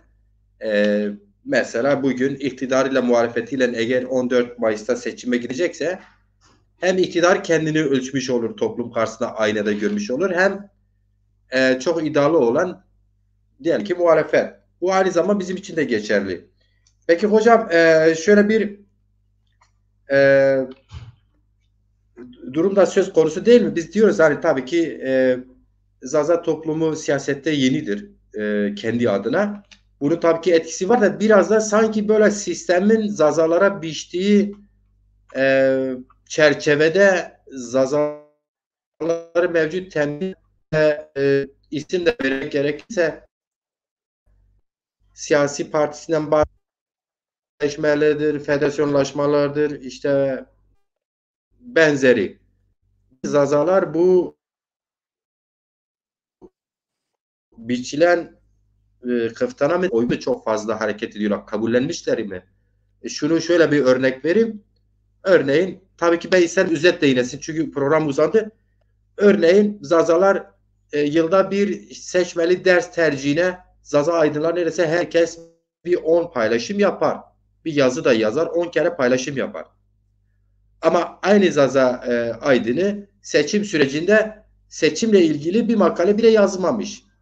Ya da Zaza Partisi bir makale bile yazmamış. Seçimle ilgili yani açık halka duyurulacak, ikna edecek, işte ne gibi bir çalışmanın içinde, kimlerle görüşüldü mü, görüşülmedi mi, hakikaten böyle bir dertleri var mıdır, yok mudur, halk bunu bilmek istiyor. Mesela ben bunu bilmek istiyorum yani. Ben şimdi bunları söylerken birileri izler, Macit Ciran yine bir şeyler söylüyor. Ben toplumun, benim halkım neyi düşünüyorsa ben onun temsilciliğini yapmak zorundayım. Aydın görevim de budur. Ben kendimi aydın görmüyorum ha. Ama aydın da bana göre öyle okumuş, diploma sahibi olan kişi de değildir. Sonuçta sorumluluk sahibi herkes aydındır. Aydın yarı aydın. Ben halkımı temsil etmek zorundayım. Yani halkım bunları merak ediyor. Dolayısıyla bu da bir etkendir yani. Bugün Zazaların örgütsüz kalması, muhatap alınmamasının en birinci bana göre etkenlerinden biridir. Örgütlenmemiş olması 45 ilde mi, 44 ilde mi, 41 miydi? Geçmişte 41'di sanırım. Şimdi sanırım artık 44-45'e çıktı. Biraz da öyle tekrar belki oluyor ama halka dönük, açık, kitaplarına dönük, açık, sürekli ısrarlı bir kamuoyunu aydınlatıcı, işte sosyal medya imkanları vardır. Hani televizyonlar çağırmıyor diyelim ki. Siyasi partiler sen otur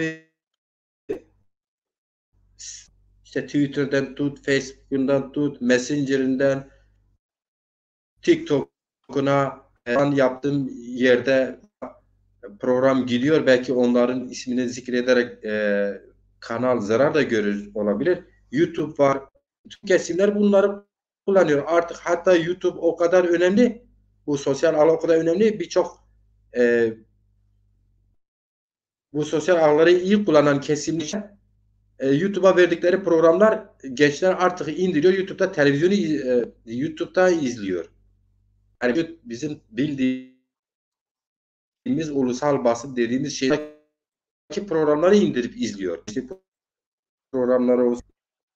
Yani imkanlar genişken kendini anlatmamak karşıtına, temsil ettiği sınıfına, temsil ettiği halkına bir yöntem sorunu mu, bir inanç sorunu mu neyse yani bunun da hesabını sormak ve gerekirse öz eleştirisini vermek gerekiyor. Yani şimdi şu an biz dernek kurmamışız. Şu an biz bir partinin siyasi bürosunu kurup da orada tartışmıyoruz. İşte bak sosyal medya açmışız, sorunlarımızı tartışıyoruz. Bunlar yapılabilir diye. Yani bilmiyorum, ben de biraz sanki tartışmaya böyle kapılmış oluyorum. Tabii ki Ali Meymandar'ın söylediği şey önemli. Her ne pahasına olursa olsun Dezapar mesela diyelim ki eğer ki belli ittifaklarla Hüdapar örneğinde muhatap alınıp siyaset yani açıktan yani kamuoyuna muhatap alındığına dair açıktan bir gelişme olmazsa çok fazla zaman da yok. Bir an önce son bir haftadır bir çalışma var aydınları arasında, sanatçıları arasında. Cumhurbaşkanı adayını gerekirse biz bir girişim olarak başlatalım. Adaylarımız da vardır. Epey de var. Öyle bir çalışma oldu. O adaylar arasında bir adayı kendini önerir. Bir temsilci heyet de onu oynar. Bir imza kampanyası başlatması bile açıktan böyle bir siyaset yapılması bile tek başına hem taktik aslında stratejiktir. Stratejik bir adım değil midir hocam? Yani mümkün mü? Ya ben başta belirttiğim gibi bu Yani böyle bir şey gerek var mıdır yani? siyaset ya başta yıldan ifade ettiğim sevgili Derza, o siyaset bir strateji ve aynı zamanda taktik politikalar, taktik planlar arayışıdır. Yani güncel siyasetin bugün bu eşiğinde, bu aşamasında, bu durağında bu kritik süreçte böyle bir taktik hamle yapılabilir ve bu taktik hamlenin geri dönüşü önemlidir. Yani onu da ifade ettim. Yani gerek Zaza toplumu açısından yani Zaza toplumunun bu anlamdaki bilinçlenmesi, uyanması, örgütlenmesi, siyasal olarak o siyasal oluşumun güçlenmesi, daha aktive olması, daha politize olması anlamında bu önemli bir taktik, araç olarak kullanılabilir. Bu gibi süreçler boş bırakılmamalı ama şimdi sizin de belirttiğiniz eksikler var. Yani şimdi bu Zaza meselesinde Zaza siyasetinin bu kadar etkili bir şekilde yani toplum gündemine girmemesi ya da yerini almamasının çeşitli nedenleri var. Yani bu mesele sadece bir bireyin kusuru da değil. Yani bu genel anlamda kurumsal anlamda böyle güçlü bir dinamik açığa çıkaramadık henüz. Ama bu kurumsal dinamiği nasıl açığa çıkarabiliriz? Nasıl yapmalıyız? Nereye kafa yormalıyız? Bunun üzerine düşünmeliyiz. Bugün Dezapar ve önceli ve Dezapar'ın önceli ve Dezapar pratikleri yanı sıra işte diğer kurumların pratikleri önemli deneyimlerdir, önemli pratiklerdir. Buralardan öğreneceğimiz çok şey var. Bu deneyimlerden sadece olumlu pratiklerden öğrenmez insan. Olumlu pratiklerden, eksik pratiklerden, yanlış pratiklerden de öğrenir. Esas da bu öğretici olan bunlardır. Bunlara kafa yormak lazım. Ben başta girişte ifade ettim. Yani ne bu süreç seçim atmosferine yani tamamen buraya hapsolmak gerekiyor ne de bunu kaçırmamak gerekiyor. Yani neden buraya hapsolmamak gerekiyor? Çünkü biz örgütlenme gibi bir sorunumuz var halen. Yani bir Zaza hareketi, Zaza politik hareketini, siyasal partisini bir kitle partisiyle gibi bir derdimiz var. Kitle partisine gerekiyor. Dolayısıyla bunu seçim sürecinde başaramayacağımıza göre seçim sürecinde hapsolmamamız gerekiyor. Bunu düşünmemek gerekiyor ama bir taktik politika olarak bunu da kaçırmamak gerekiyor. Bu doğal olarak önümüze çıkmış bir süreçtir. Biz bu süreçte bunu başta girişte neden bugün böyle bir önerme yapıldı, böyle bir taktik önerme yapıldı? Çünkü önce işte belli analizler yaptık işte. Ülkedeki siyasal kutuplaşmalar yani siyasal kutuplaşmaların Zazalara dair hiçbir programının, hiçbir fikrinin, hiçbir düşüncesinin, hiçbir yapıcı anlamda hiçbir önermesinin olmadığını tespit ettik. O tespit üzerine zaten Zazaların bu ve benzeri taktikleri devreye koymaları gerekiyor. bu ve benzeri taktiklere başvurmak gerektiğini belirtiyoruz. Bunun yanı sıra benim de şöyle buna bağlı olarak buna katılmakla birlikte bunun dışında da farklı önermeler değil. Eminim ki kafa yorduğumuzda çok farklı taktikler üreteceğiz. Yani mesela şöyle bir taktik öneri var. Yani ben kişi olarak hemen öyle önerebilirim ve ki eminim birçok kişi bunu düşünüyordur yani. Mesela yani seçimler sürecinde mesela gidip partiler yani biri mesela bugün Dezapar mı var? Dezapar gidecek yani bu bloklarla, bu siyasal kutuplarla yani görüşecek. Yerelde mi görüşüyor? Yerelde görüşüyor. Onların işte adayları var. Adayları çıkıyor. Yani bütün Zaza bölgelerinde hep bütün siyasal yapılan da adaylar var. Hayır belli kendi programıyla onlara dayatmalı. Onlar bu durumu şimdi şu durumda bile onlar teşhir edilmeli. Yani bu yapılan hepsi teşhir edilmeli. Neden teşhir edilmeli?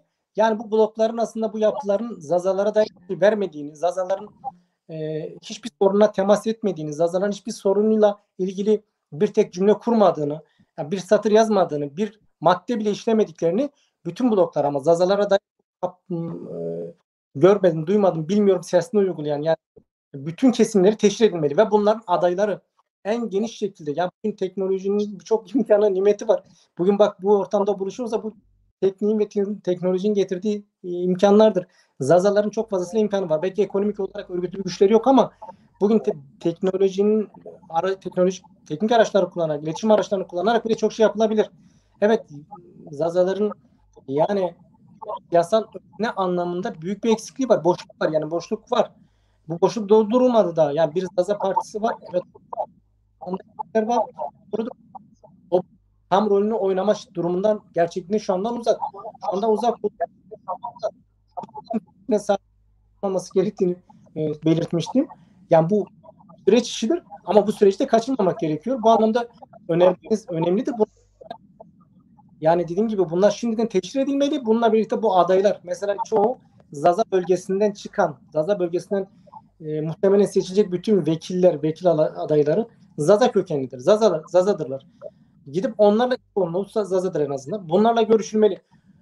Bunlar Zazalara dönük hiç kendi partilerine karşı hiçbir içinde, hiçbir dayatma içinde, hiçbir yani bir şeyleri yoksa ve tamamen kendi bireysel ya da grupsal ya da her neyse aşiresel, ailesel çıkarlarıyla, ekonomik kaygılarla, motivasyonlarla hareket ediyorlarsa bunlar en geniş şekilde teşhir edilmeli. Bunlar Zaza toplumunda yani Zaza dili açısından teşhir edilmeli, Zaza kültürü açısından teşhir edilmeli, sorunlar açısından teşhir edilmeli. Bunlar var ya öyle bir çalışma yürütülürse bunlar kamuoyunu yani Zaza kamuoyunun Zaza toplumun karşısına çıkamaz. Yani gerekirse bunlara çıkmamasını yani Zaza toplumun karşısına çıkmamasının koşullarını yaratmak gerekiyor. Bu da bir yöntemdir. Bu da bir taktiktir. Ama bütün bunlar da tekabülünde şöyle bir gerçeklik var. Bütün bunlar da örgütlü bir güce tekabül ediyor. Yani senin örgütlü gücünü talep ediyor. Senin örgütlü bir gücünün olması gerekiyor. Şimdi baktığınızda Zaza siyasetini savunan, Zaza siyasetiyle hemhal olan geniş bir kesim var. Ama çok geniş bir kesim de ya her kafadan bir ses çıkıyor. Ve hiç kimse egolar da çok büyük. Yani aşırı bir ego da var. Bir özgüven de var. Ya özgüven ve egoya rağmen de şey de yok ha. Zaza siyasetinde ön açıcı bir pratikleri, bir özne de olamıyorlar. Yani şey de olamıyorlar. Şimdi bunlar bu şekilde kazanamazlar. Bu şekilde Zaza toplumuna kaybettirirler. Nitekim kaybettiriyorlar. Zazaların birlik gibi bir sorunu var. Ya böylesi dezavantajlı olan bir toplumun, böylesi ötekinin ötekisi olmuş, bu duruma düşürülmüş, mecalsiz bırakılmış bir toplumun ya ötekinin ötekisi, daha ötesi var mı bunun? Ötekinin de ötekisi olan. Sistemin öteki olarak kodluyor bunun, ötekisi olmuş. O da senin öteki olarak kodluyor. Dolayısıyla böylesi bir toplumun yani ulusal bilincinde gerek ulusal bilincinde gerek yani milli bilince edilmiş gerekse dil, kültür ve benzeri kaygılar olan her bir bireyin şöyle bir lüksü yok. Yani kendini önceleme, kendini dayatma, kendi kaprislerine, egolarına, çeşitli popülist duygularına esir olma gibi bir lüksü yoktur. Burada yapılması gereken şey bellidir. Birlik olması gerekiyor. Ya dernek temeldiyse dernek temelde birlik olur. Partim var, parti temelinde birlik olunur. Yani oralarda birlik olunursa yani atıyorum ben parti başkanıyım bu işi yapamıyorum. Ya bir başkası gelir. Yani parti yönetimi sen başkan da değil. Yani parti yönetimi bu ekip bu işi yapamıyorsa demokratik bir şekilde dersin ki biz geri çekelim başka bir ekip gelir. Daha nitelikli bir ekip. Yani ama bu mesele temelde birbirini ötelemeden kolektif temelde belli bir amaç, belli bir ideal doğrultusunda hareket edilir. Burada elbette ki farklı fikirler olur. Burada elbette ki bu toplam içinde farklı fikirler olacaktır. Bunun için doğası gereğidir. Zazalar yani birçok farklı fikirden, birçok farklı siyasal görüşten insanların toplamıdır yani. Yani Zaza her toplumda var. Her toplumda birçok kimlik var. Yani birçok inanç anlamında birçok kimlik demiştim. Birçok mezhepsel farklılıklar da vardır. Yani bu bütün toplumlarda var. Düşünsel olarak da var. Sınıf olarak da var. Hiçbir toplum tek bir sınıftan olmadığı gibi tek bir aidiyetten, tek bir şeyden ibaret değil de toplamın, ya böyle bir şey bulamazsın. Böyle bir örnek yoktur. Dolayısıyla Zazaların da hani doğaldır. Yani normaldir. Farklı farklı fikirde olanların olması, grupların olması. Ama bunlar şu noktayı göz ardı ediyorlar. Ya temelde arkadaşım senin sorunun var. Yani Zaza ulusal sorunu gibi, böyle Zaza ya da toplumsal sorunu gibi bir sorunun varsa, Zaza dil sorunu gibi bir sorunun varsa, kültürel sorunun varsa, yani temelde politik bir sorunun varsa senin ayrı hareket etme, ayrı gayrı hareket etme gibi lüksün yok. Çeşitli bahaneler üretme şansın da yok. Senin burada yapman gereken şey şu. Eğer gerçekten bak, bu bir kriterdir. Bu ayrıştırıcı bir kriterdir. Zaza aidiyetini, Zaza sorunu, Zaza dilini, kültürünü, yani totalde Zaza toplumsal meselesini dert edinen bireyinden kurumlarına kadar. Hiçbir kurum, hiçbir birey yoktur ki şunu öncelesin. Ya kendi hesaplarını, kendi egolarını, kendi işte popülist duygularını. Şayet bunu önceleyenler varsa bilin ki bunlar Zaza meselesinde samimi değiller. Zaza meselesini öncelemiyorlar. Aksi takdirde yani bunun aksi durumu olması gerekiyor. Öncelenmesi gereken Zaza toplumsal meselesidir. Zaza politik meselesidir. Yani bu totalde politik meselesini Zaza politik meselesini tekabül ediyor. Zaza dilim meselesidir. Yani Zaza toplumun kültür meselesidir. Zaza toplumun kendi öz mesele, yani toplumsal meseleleridir. Toplumsal meseleler. Ya zaten o bireyin de o kurumların da varlık gerekçesi zaten Zaza meselesi değil mi? Zaza sorun değil mi? Toplumsal sorun değil mi? Dolayısıyla hani madem öyle bir varlıkla, yani var olma sebebi oysa, kendi var olma sebebine, varlık sebebine her kesimin de riayet etmesi gerektiğini düşünüyorum. Her kesimin, ama ben başta olmak üzere bireyler, her birinin riayet etmesi gerekiyor. Her bir kurumun riayet etmesi gerekiyor ki biz bu meselede yol alalım. Diğer türlü bizim yol alma şansımız yoktur. Diğer türlü ve senin sorduğun soruda muhatap olma durumu yok. Diğer türlü Ali Meymandar'ın belirttiği dinamiklerin, yani siyasetin benim özelliklerin, hani o karşıt gereksinimler, hani bu kurgusal bir şey değil de bu fantastik, subjektif bir şey değil. Bu siyasetin doğası gereği. Yani karşıtlar. Çünkü toplum en nihayetinde karşıtlardan ibarettir. Bu sınıfsal temelde de olabilir. Nasıl ki işte işçi sınıfıyla burjuva sınıfı var. Yani temelde böyle genelleyerek, böyle özetleyerek gidiyorum. Bu şekilde yani bu meselelerde, her bir meselede ama her bir meselede her bir şey kendi karşıtıyla var olur.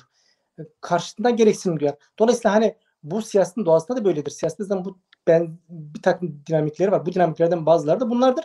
Ve ancak bu şekilde biz bunları karşılayabiliriz. Ancak bu şekilde biz görünür olabiliriz. Ancak bu şekilde biz o muhataplarımız bizi dikkate alabilir. Biz de muhataplarımıza bu konuda yani demokratik çerçevede haklı bir zeminde, meşru bir zeminde onlarla hesaplaşabiliriz.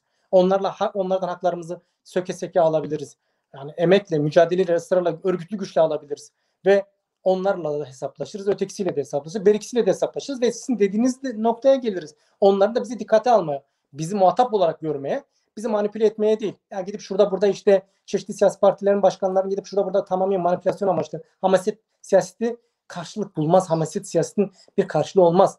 Manipülasyon yani bu toplumda sökmez böylesi bir durumda. Ve onlar bizi dikkate almak zorunda kalırlar. Ve biz kazandığımız hakları da koruduğumuz gibi bu hakları genişletme, bu hakları ilerletme, bu hakları, yani bütün haklarımızı kazanmaya dönük onun kapısını aralayacak zemini yaratırız. Ya düşünsenize bir onca mücadelenin sonucu kırıntı temelinde bir şey var.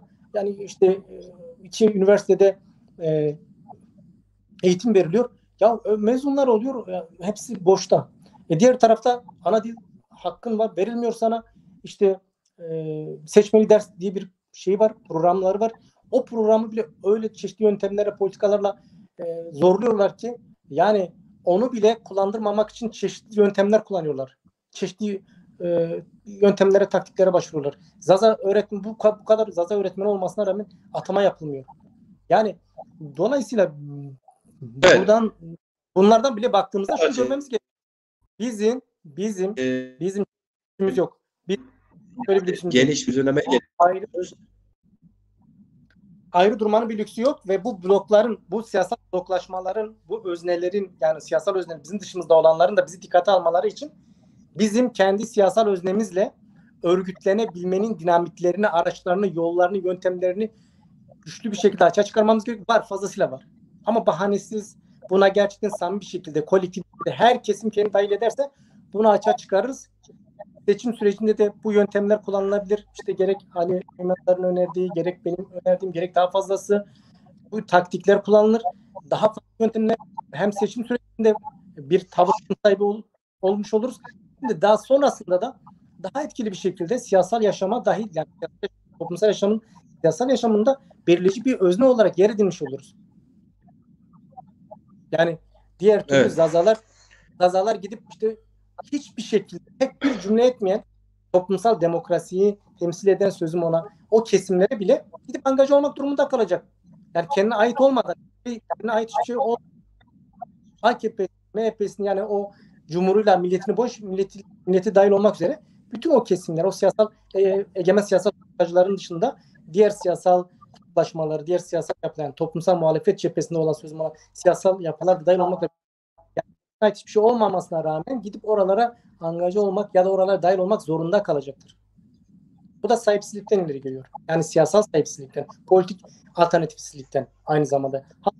Tabiriyle siyasal sahipsizlikten ama politik alternatifsizlikten, kendi alternatif yaratamama, kendi dinamikleri çıkaramama, kendi potansiyeliyle meşru, haklı, tarihsel potansiyeliyle buluşamamasından ileri gelir. Yani böyle diyeyim. Evet, teşekkür ederim Sayın Çatalçin. Biz bu konuları daha seçim sürecinde defalarca tartışacağız sanırım. Yönelttiğim her soruya çok geniş açıdan baktınız, değerlendirdiniz. Politik, ideolojik, felsefi, dini, mezhebi bütün konularına değindiniz hemen hemen. Aydınlatıcı oldu. Sağ olun, var olun hocam. Eğer ki son eklemek istediğiniz bir şey yoksa Sayın Baytemur'a bir sorum olacak. Ondan sonra yavaş yavaş programı toplayalım. Bugün yorumları okuyamadım hakikaten. Çünkü sizleri kesmek istemedim. Sayımız çoktu. Daha son kapatmadan önce önemli yorum görürsem okurum hocam. Eklemek istediğiniz ek bir şey var mı hocam? Eklemek son bir noktaya şey yapmak istiyorum. O da belirttiğim nokta. Ya Zaza meselesi, ya Zaza toplumsal meselesi, Zaza toplumsal sorunu elbette kendi içinde bütünlüklü bir sorundur.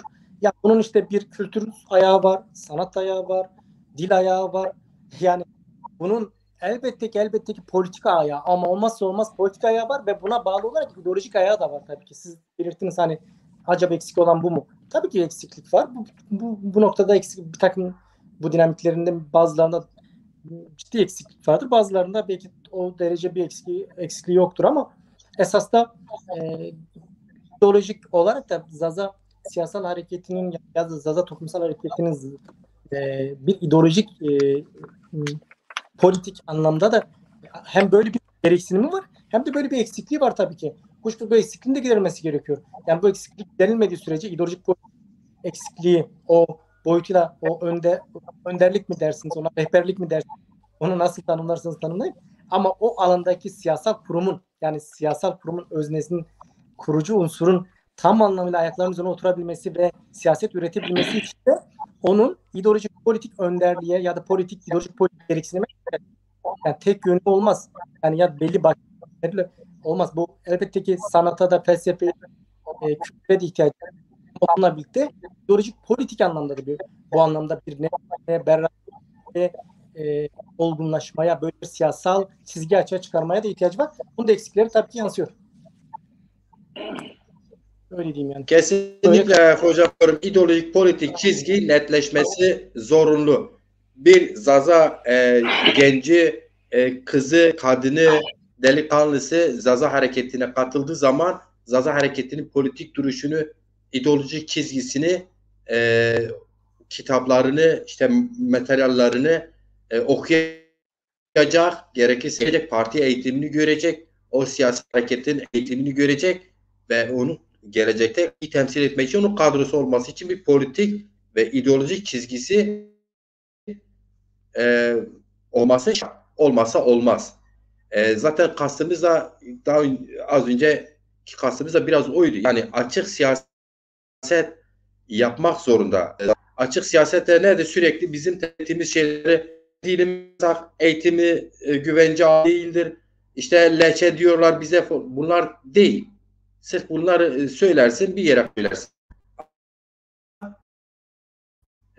Sürekli toplumun da okuyup besleneceği kaynakları büyütmen lazım. Bu da ideolojik çizgiyle mümkündür. İdeolojik yaklaşım da mümkündür. Dünya görüşüyle mümkündür. Dolayısıyla evet.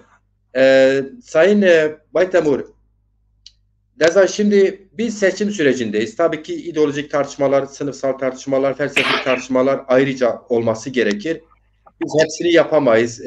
İnşallah örgütlenirsek, Zaza hareketi örgütlenirse herkes kendi bölümüyle, kendi uzmanlık alanıyla ilgili yazar, çizer, program yapar, parti tartışır, üyeleri tartışır. Bir bütün olarak örgütleniriz biz de diğer halklar, diğer milletler, diğer sınıflar gibi. Şimdi biz ve son bir soru da size sorayım. Sayın Meyman'da saatlerdir bizi dinliyor. Sayın Çatakçı'nın saatlerdir yine keza öyle. Bizi izleyen değerli izleyicilerimiz saatlerdir bizi takip ediyorlar, yorum yapıyorlar. Hakikaten hepsine hepinize ayrı teşekkür ederim. Siz de saatlerdir bizi büyük bir sabırla dinliyorsunuz. İşten geliyordunuz, yoldaydınız. Herhalde eve ulaştınız hocam. Şimdi şöyle bir şey var. Biz bu seçim sürecini Zaza halkı, Zaza aydınları biz bugünlerde bir haftadır tartıştığımız, konuştuğumuz, birebir telefon ettiğimiz, hatta bugün mesela ben paylaştım, Koyober'zi ziyaret ettiğimiz bir çalışmamız oldu. Tabii ki biz Zaza aydınları, politik önderlikleri, kişilikler bir sorarız.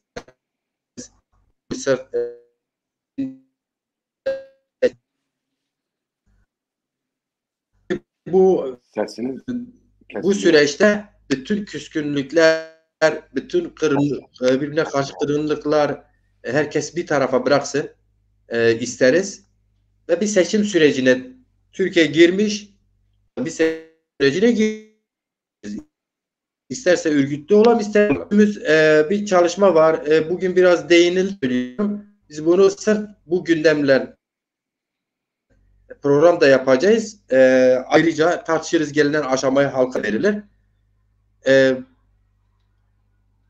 Zaza hareketi aydınları öncülük yaparak özellikle bağımlı ya da bağımsız bütün kurum ve kuruluşlarıyla o mümkün değilse geniş bir grubun Zaza halkı tarafından karşılığı olan, Zaza aydınlarında karşılığı olan, Zaza siyasi hareketinde karşılığı olan, Zazalar adına dernek kurmuş, işte basın yayında karşılığı olan insanlarda oluşacak bir heyet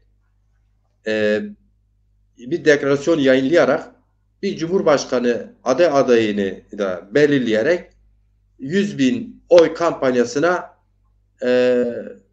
başlayabilir mi? Sizce bu mümkün mü? Teşekkür ediyorum sorunuz için. Elbette ki mümkündür. Yani bunun ben şöyle değerlendiriyorum bu durumu. Evet, Zazalar daha örgütlenebilmiş bir toplum değil. Ha ister STK'larda yani yeterince örgütlenebilmiş bir toplum değil. Ha STK'larda olsun, ha siyasi hareketlerde olsun, kendi yani başka hareketler, başka partilerde evet o partilerle beraber örgütlülüğün içinde vardılar ama kendi partisi kurmuş olduğu Dezapar'da veyahut da STK'larda yeterince örgütlenebilmiş, bunu sindirebilmiş ve kemikleştirebilmiş bir örgütlülük hali yoktur.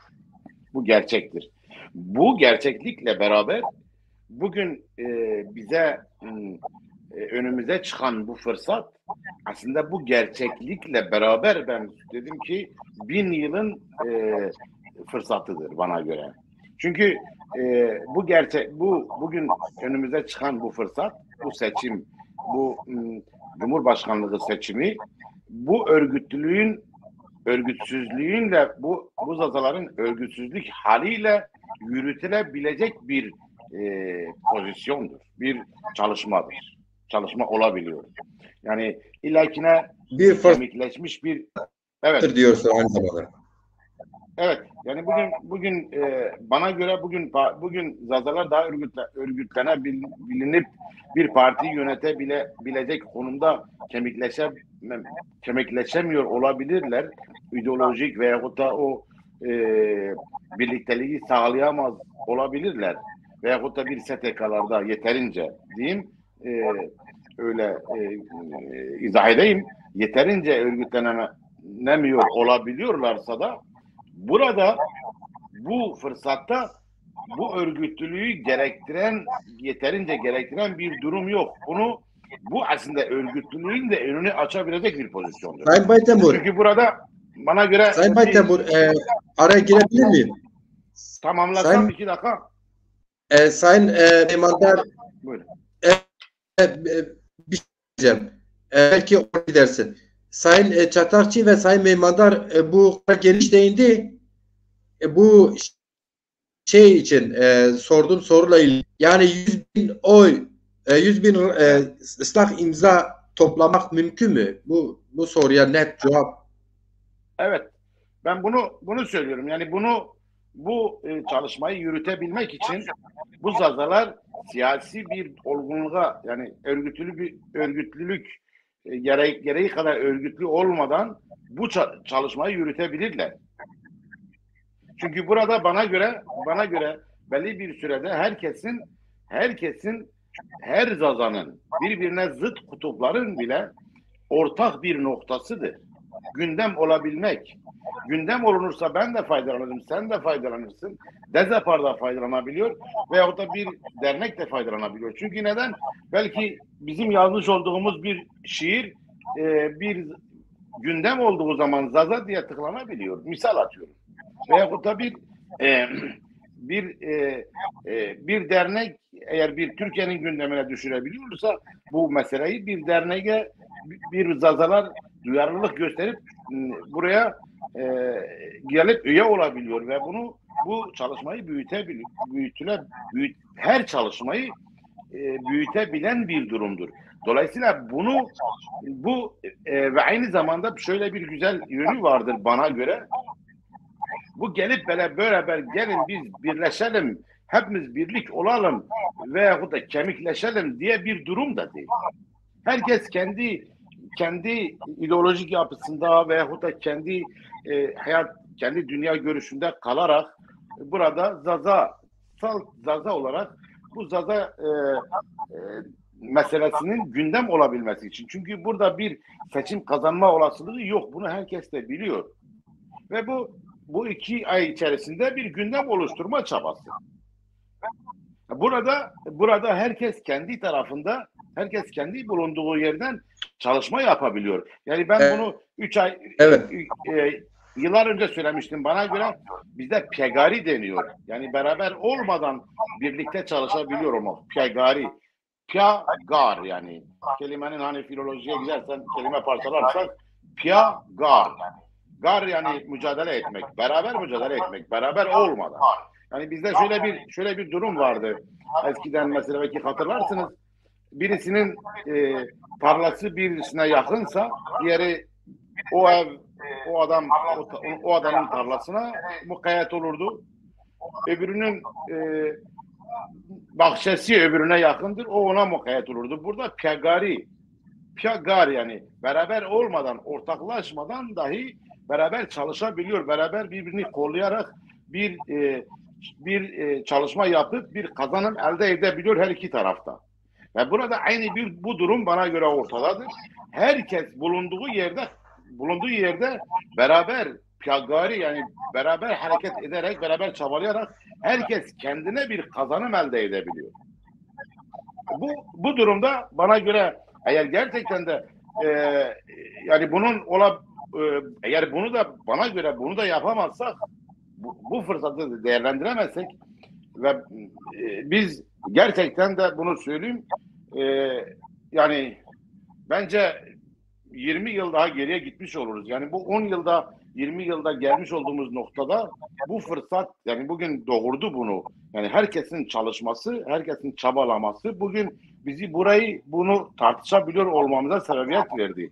Eğer biz bu buğdayı, yani bizden önceki 40 senede bu bu ekin ekildi, bu tohum ekildi. Bugün hasat zamanıdır.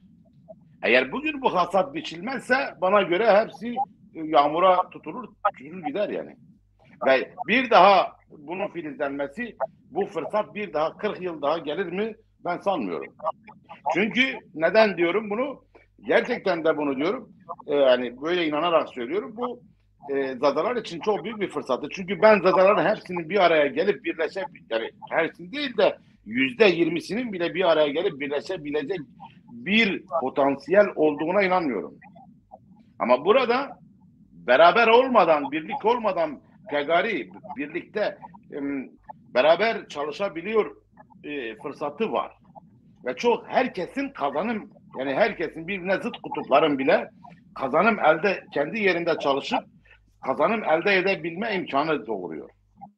Dolayısıyla ben buna inanıyorum. Ve bizim aydınlarımız da çoktur. O konuda biraz önce de söyledim. Bizim aydınlarımız gerçekten de bu ülkeyi yönetebilecek kadar çok aydına sahibiz. Onun için de hiçbir eksiğimiz yoktur. Ve ben inanıyorum ki bu aydınlar bugün artık bir ses vermelidir. Herkes de duyarlıdır. Bunun için ben umut varım. Ve bunun olabilmesi gerekiyor. Çünkü yine tekrar olacak. Zazaların bir araya gelip beraber bir şey yapmasından daha zor bir şey yoktur bana göre. Ama burada bir araya gelmeden de herkes kendi yanında çalışabiliyor. Böyle bir sosyolojik durumla da karşı karşıyayız. Onun için ben umut varım. Yani şu an şöyle söyleyeyim. Eğer yine biz kazanım elde etmek, Zazalar için bir gündem yaratma, herkesin istediği bir şey. Ve bugün Zazalar ne yapmalı? Ben not almışım. Ne yapmalı? Yani hangi partiye, belki hangi ittifaka gidip de kendimizi orada var edebiliriz? Hiçbir şey. Veyahut da yani kim giderse, bugün hangi ittifaka gidersen git, onlarca Zaza milletvekili var. Veyahut da siyasetçi, binlerce, her ittifakta, her partide binlerce Zaza var zaten orada. Siyasetçi var orada zaten. Şimdi buna endekslenmiş, buna 2 tane daha fazla olmuş ya da az olmuş, benim için pek fazla fark etmiyor. Ama burada şu vardır. Ez cümle söyleyeyim. Ez cümle olarak, yani gerçekten de onurlu, Zazalara yakışır bir şekilde, yani ona gidip yalvararak, buna şey ederek değil, yakışır bir şekilde, Zazalara yakışır bir şekilde, oraya buraya vurarak değil, gerçekten de bizim bu dilimizi, kültürümüzü veyahut da şeyimizi elimizden almış olan sistemi karşımıza alarak, demokratik hak ve hukukumuzu kullanarak bizim elimizden almış olduğu bu sistemi, bu hak ve hukukumuzu, bu dilimizi, kültürümüzü bizim elimizden almış olan sistemin karşısına onurlu bir şekilde durmamız lazım. Ve bugün bu fırsat buraya kapımıza gelmiştir.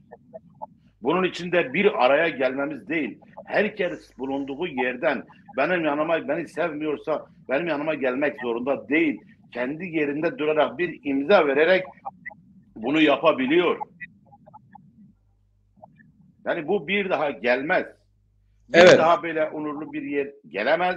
Sistem kimseye düşmanlık da değil.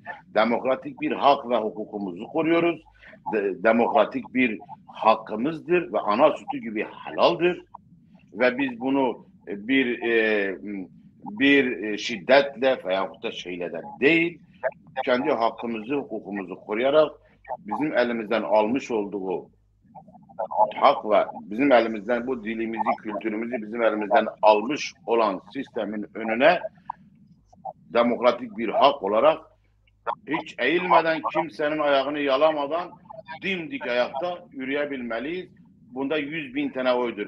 Bakarsan bizde 50 taneden fazla belki dernek vardır, parti vardır, STK'lar vardır, şahsiyetler vardır, yazarlar var, çizeler vardır. Bugün sayarsak, liste yaparsak 100.000'i geçiyoruz. Yani 100.000 tane imza toplamıyorsak Evet. bunun evet. Ben bu noktadan bakıyorum peki. Umut varım. Teşekkür ederim bu soruya böyle verdiğiniz cevap için. Evet, eğer ki Ali Mandar ve Çatakçı hocam bir şey eklemiyorsanız ben de toplayıp toparlayayım. Ben bir şey ekleyeyim. Eğer müsaadeniz varsa bir şey ekleyeyim. Yani benim ricam vardır. Gerçekten de benim ricam vardır. Yani burada herhangi bir klik veya herhangi bir şahsiyet, bir grubun falan değil. Bütün zazaların kendini bulabileceği, beraber hareket edebileceği bu proje çerçevesinde, bu adına ne dersek bu atılım çerçevesinde, bu girişime beraber bir hareket ederken gerçekten de herkes kendi içindeki o birbirini sevmeme veyahut da birbirinden küsmüşlük, birbirinden darılmışlığı bahane edip de gelmek gerçekten ayıp. Yani bu gerçekten evet. Yani bize yani hele aydın kesimine yakışabilen bir durum değil. Ben bunu yakıştırmıyorum. Çünkü burada herkes kendine yakışanı yapar ama. Evet. Hayır, ben yine onlara yakıştırmıyorum. Öyle yapabilecek birini de ben inanmıyorum zazalar içinde. Öyle yapabilecek. Biz bu konuyu özel olarak değineceğiz de. Evet. Belki ciddiye binerse böyle davranabilecek bir zaza da ben inanmıyorum olabileceğini. Çünkü burada bir toplumun, bir halkın yok oluş meselesi vardır. Var olup olmama bugündür.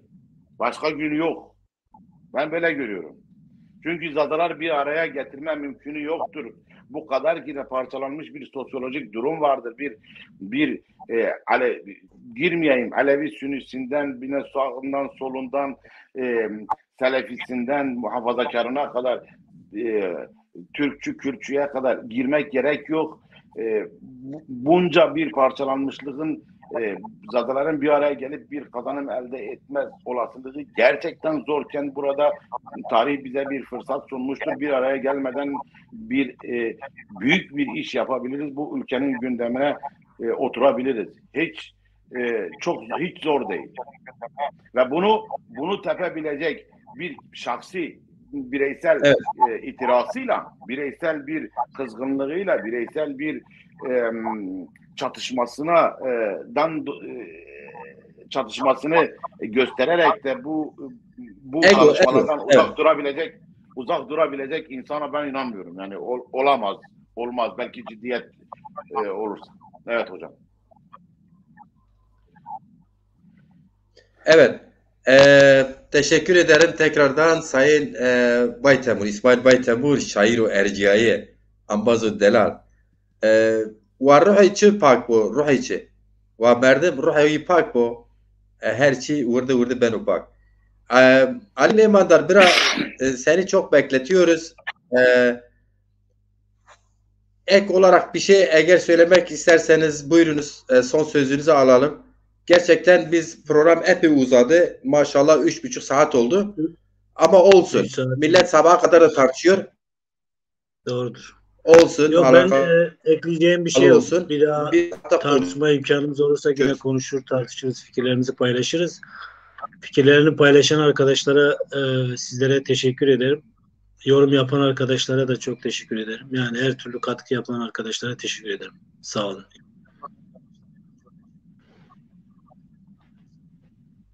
Sağ olun, var olun. Tabii ki biz daha çok tartışacağız Sayın Meymandar. Sayın Çatakçı hocam, siz son olarak birkaç cümleyle değinmek istediğiniz bir şey var mı? Ya değinilecek çok şey var ama Ali'nin de dediği gibi biz en iyisi bunu daha sonraki programlarda yine değineceğimiz çok şey olur. Yani aslında söyleyeceklerimizi özet olarak Kesinlikle. söyledik. Özet olarak söyledik söyleyeceklerimizi. Bu toplam yani 3 saatlik süreç içinde açığa çıkan şeyler bence en azından iyi kötü, doğru yanlış bir şekilde bir şeyler ifade etmeye, bir şeyler belirginleştirmeye çalıştık. Bu anlamıyla da bu biraz yani şu olmalı. Hani samimi olan her bir birey için, her bir kurum için bu anlamda bu noktada bir tetikleyici, bir ateşleyici yerde durmalı. Tetikleyici, itekleyici bir zemin olmalı. Onu biraz harekete geçirecek, biraz dinamize edecek, motive edecek bir zeminde olmalı. Ama dediğim gibi yani birlikte iş yapmanın yolları çok, imkanları da çok. Önemli olan olarak kendini katabilmektir. Bunun argümanı yani bahanesi oluşturulamaz. Birlikte iş yapmadan, kolektif bir şekilde iş yapmadan bu çağda bir sonuç alamazsın. Yani bu çağda bir şeylerden bir yere ne bir hak mücadelesini elde edebilirsin ne de bir işi sonuca nihayete erdirebilirsin. Yani o bireysel kahramanlıkların dönemi kapandı. O bireysel teknoloji gelişmeden, bilimin gelişmediği dönemlerde ya da insanların bilgi, iletişim olanaklarına ulaşmadığı dönemlerde belki bireysel kahramanlıkların rolü vardı. Ama günümüzde artık o bireysel kahramanlık şeyi yok yani. Onun bir karşılığı yok. Dolayısıyla bir toplumsal meselede bir halkın haklı meşru meselesinde yani kimse bireysel kahramanlıklara soyunmasın. Tam tersine enerjisini, emeğini, çabasını birlikte kolektif bir ürünü, kolektif bir emeği, kolektif bir çalışmaya açığa çıkaracak şekilde kanalize etsin. Yani o kolektiviteyi açığa çıkaracak dinamiklere kanalize etsin. Bu kurumsal dinamiklerdir bunun karşılığı. Yani dernek ya da işte parti ya da çeşitli siyasal platformlar olabilir. Platformu ama en nihayetinde zazalara dönük bir platformsa dediğim gibi burada bireysel kahramanlıklar değil yani zazalara ancak zazaların kolektif enerjiyle aydınlanmış zaza meselesinde sahibi olan birey kolektif enerjilerini yani enerjilerini kolektif bir zeminde platformda ortaklaştırarak sonuç alabilir. Zaza meselesi bu meseleyi görünür kılarak Zaza meselesini çözüm iradesine, çözüm programına, çözüm alternatif onun hareketine dönüştürebilirler. Diğer türlü çok olası değil. Özet olarak bunları ekleyeyim. Ya, bu saate kadar bizi büyük bir sabırla dinleyen, gerçekten gerek yorumlarıyla, gerek görüşleriyle, gerek eleştirilerle bize katkı sunan, biri yok, pek ben görmüyorum, bizler görmüyoruz ama sen görüyorsun. Bizi dinleyen bütün dinleyicilere gerçekten sabırlarından dolayı teşekkür ediyorum. Bu saate kadar hep bir sabır gösterdiler. Pör was var ve duman vişi eve dan vişi eve Evet. Şıma şu var bir Koca Emre Erce. Ben de izninizle duman orta vişi de hatarına.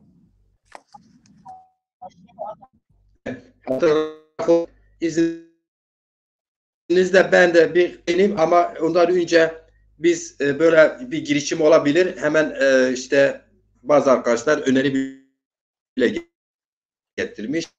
Sayın Dilaver Eren Cumhurbaşkanı aday olabilir benim olsa. Daha ağırlıkta Dezaparlı arkadaşların önerileridir. Sağ olsunlar, var olsunlar. Ali Mahmudoğlu var, Söngül Arslan vardır. Gelen arkadaşlar sizin konuşma sorulara verdiğiniz cevaplardan dolayı isimlerini zikretmediğim Gavan Zaza vardır, Ayhan Akın vardır. Hocam bizi izleyenler arasında Murat Aydın, yine Sırrı Bukan Bazarcık vardır. Mehmet Sarı var. Hepsi hoş geldiniz. Teşekkür ederim bu saate bizi takip ettiğiniz için. Şimdi biz bu konuyla, bu gündemle sırf başlıkla ilgili şimdi burada biraz değindik. Meymandar arkadaş geçen gün bir yazı yazmıştı. Ona değinerek bu son bölüme biraz da giriş yaptı. O sebeple tam hazırlanarak değinmedik ama ben de bir iki konuda bir kişiye söyleyeyim. Biz kapatalım programı bugün. Evet, mümkündür. Zazalar henüz 3 ay kalmış. Bir Cumhurbaşkanı adayı, aydınlar kendi içinde, kendi aralarında, hatta kendi öneren aydınlarımız var. Onlar arasında seçip bunu bir deklarasyonla, bir açıklamayla, yani bir aydın grubuyla, Zaza Aydın grubu, inisiyatif olabilir, platform olabilir. Birçok aydınımız platforma çok marjinal bir şey oldu artık. Çok Zazalar çok kullandı. İşte farklı isimler. Biz bunları tartışırız. Şimdi buna isim verirler. Gerekirse Zaza Aydınlar Birliği adında olur. Zaza Aydın. Bunlar hepsi mümkün. Yeni bir sürece Zazalar yeni Zaza Aydınları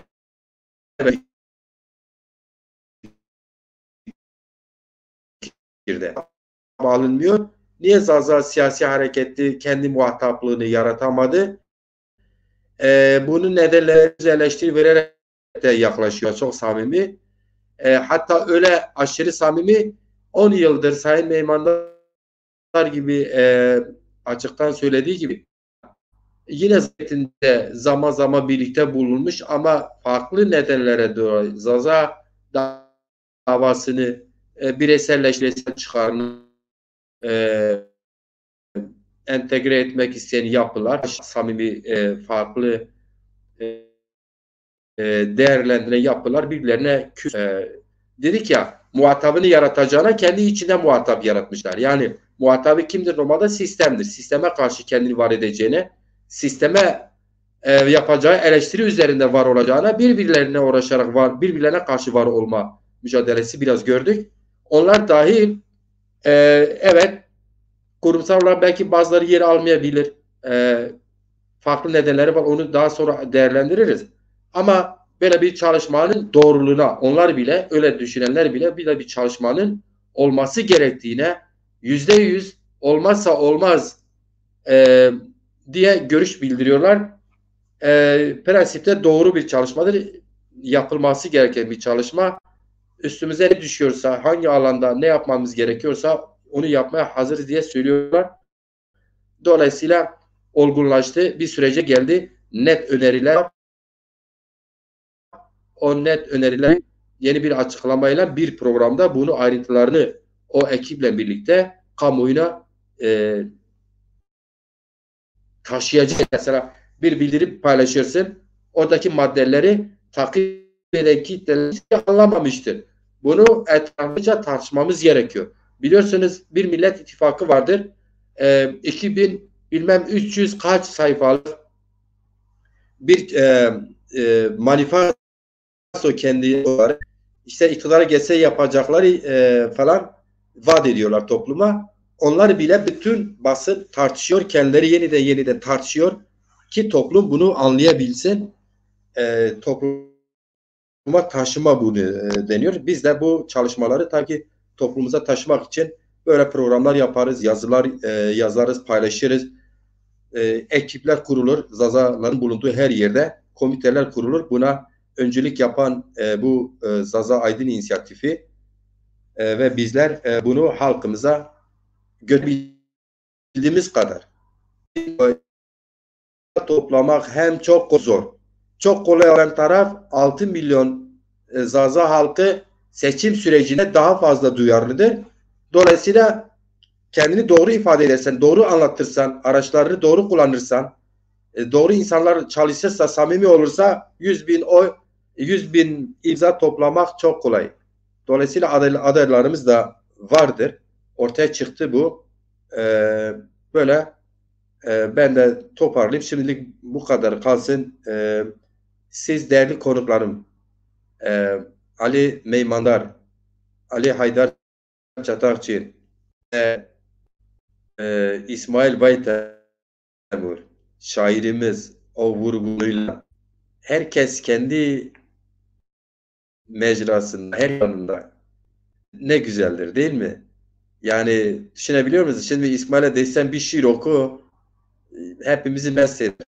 İnşallah o mesli günlerin çoğalacağı ilerleyeceği, sanatçımızın sanatını yapacağı, aydınlarımızın gerçek anlamda kalemini daha da güçlü hale getireceği, Zaza siyasi hareketinin de örgütlüğünü güçlü bir perspektifle karşıtı açık siyaset mücadele ederek, açık ifadelerini kullanarak, ne istediğini açık bildirerek kendini halkı içine var edecek bir düzeye gelir.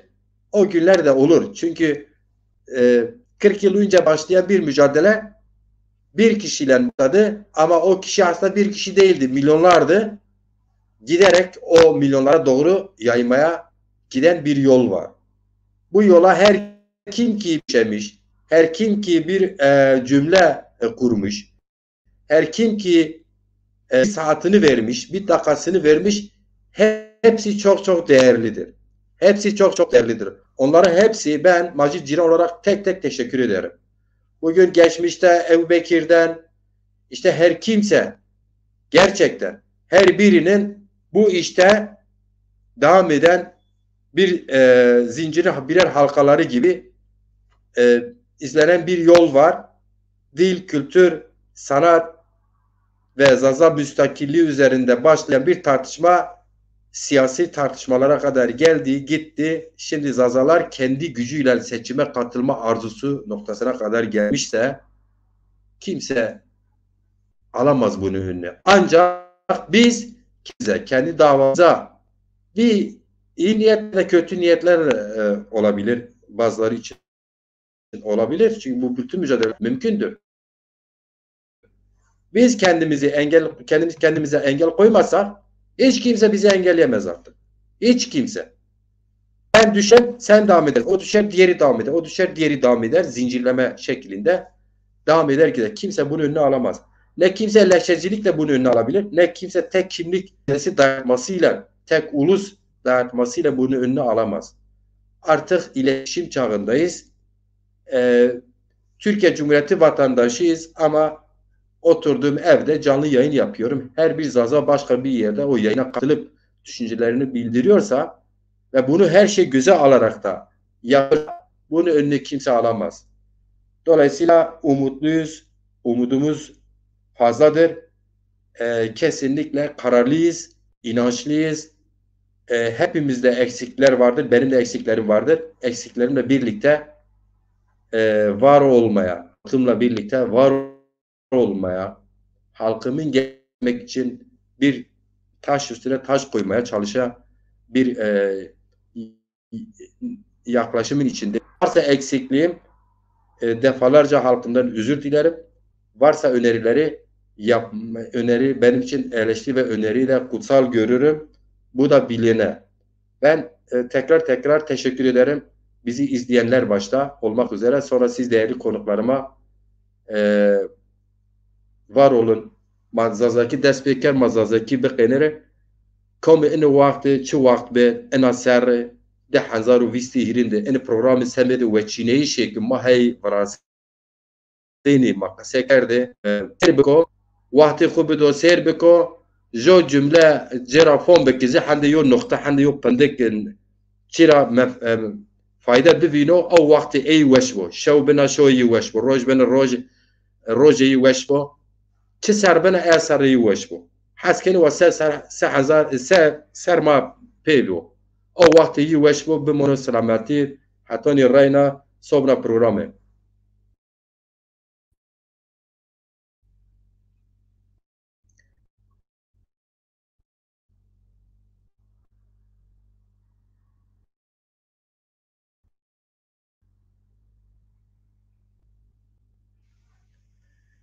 Evet,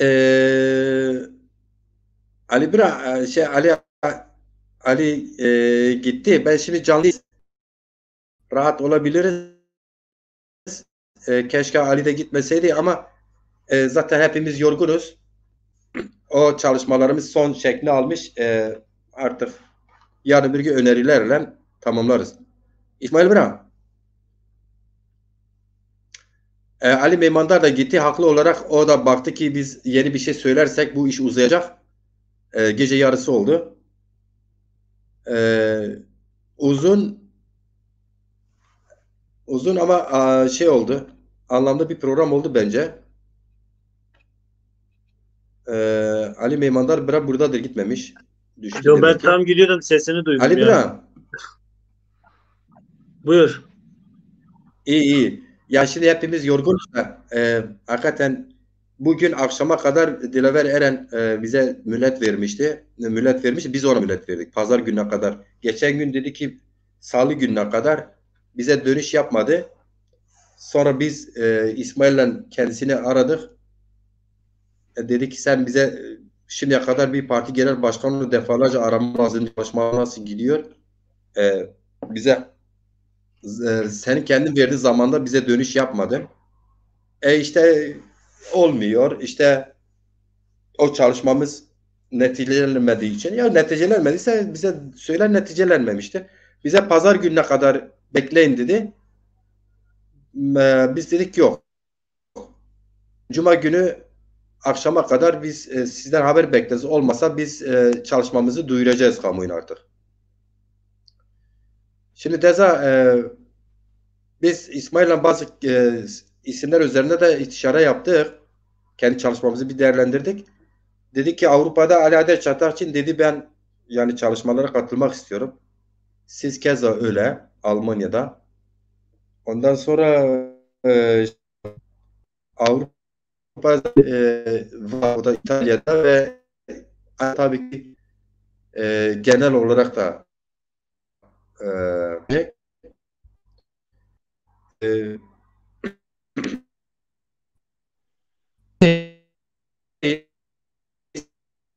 yani biz size hani Avrupa'da sorulan olarak önerdik. Kendi içimizde. Siz ne diyorsunuz ona bilmiyorum. Bir de İsmail Avrupa'da şey vardı. Bir arkadaş daha vardı, önermiştik.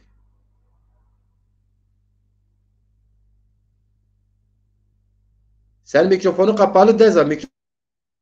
Mikrofonunu aç. He. Gelmiyor. Ara Temur Hoca dedi ne gerek yaparız. Ha, Yaşar Ara Temur Hoca. Gerçi herkes yani her aradığımız hele Avrupa'da herkes dediğin üstümüze ne görev düşerse yaparız. Allah var. Avrupa'dakiler. Ya şimdi siz son olarak bu görüştüğünüz insanlarla tam olarak yani bir şeye vardınız mı? Bir ortak nokta bulabildiniz mi yani? Bu iş olacak mı gibi gözüküyor mu? Şimdi peki ben Şimdi bir özet versem çabuk. Tamam. Buyur bana. Sen izah et. İstersen lavaboya gideyim gelin izninizle. Biz canlıda değiliz. Tamam. Ben izah edeyim bu arada. Peki biz aşağı yukarıya 40'a yakın 40 civarında listelemişim. İnsanlarla aydınlarımızla görüştük. Bir Ramazan Yıldız biraz şey yaptı.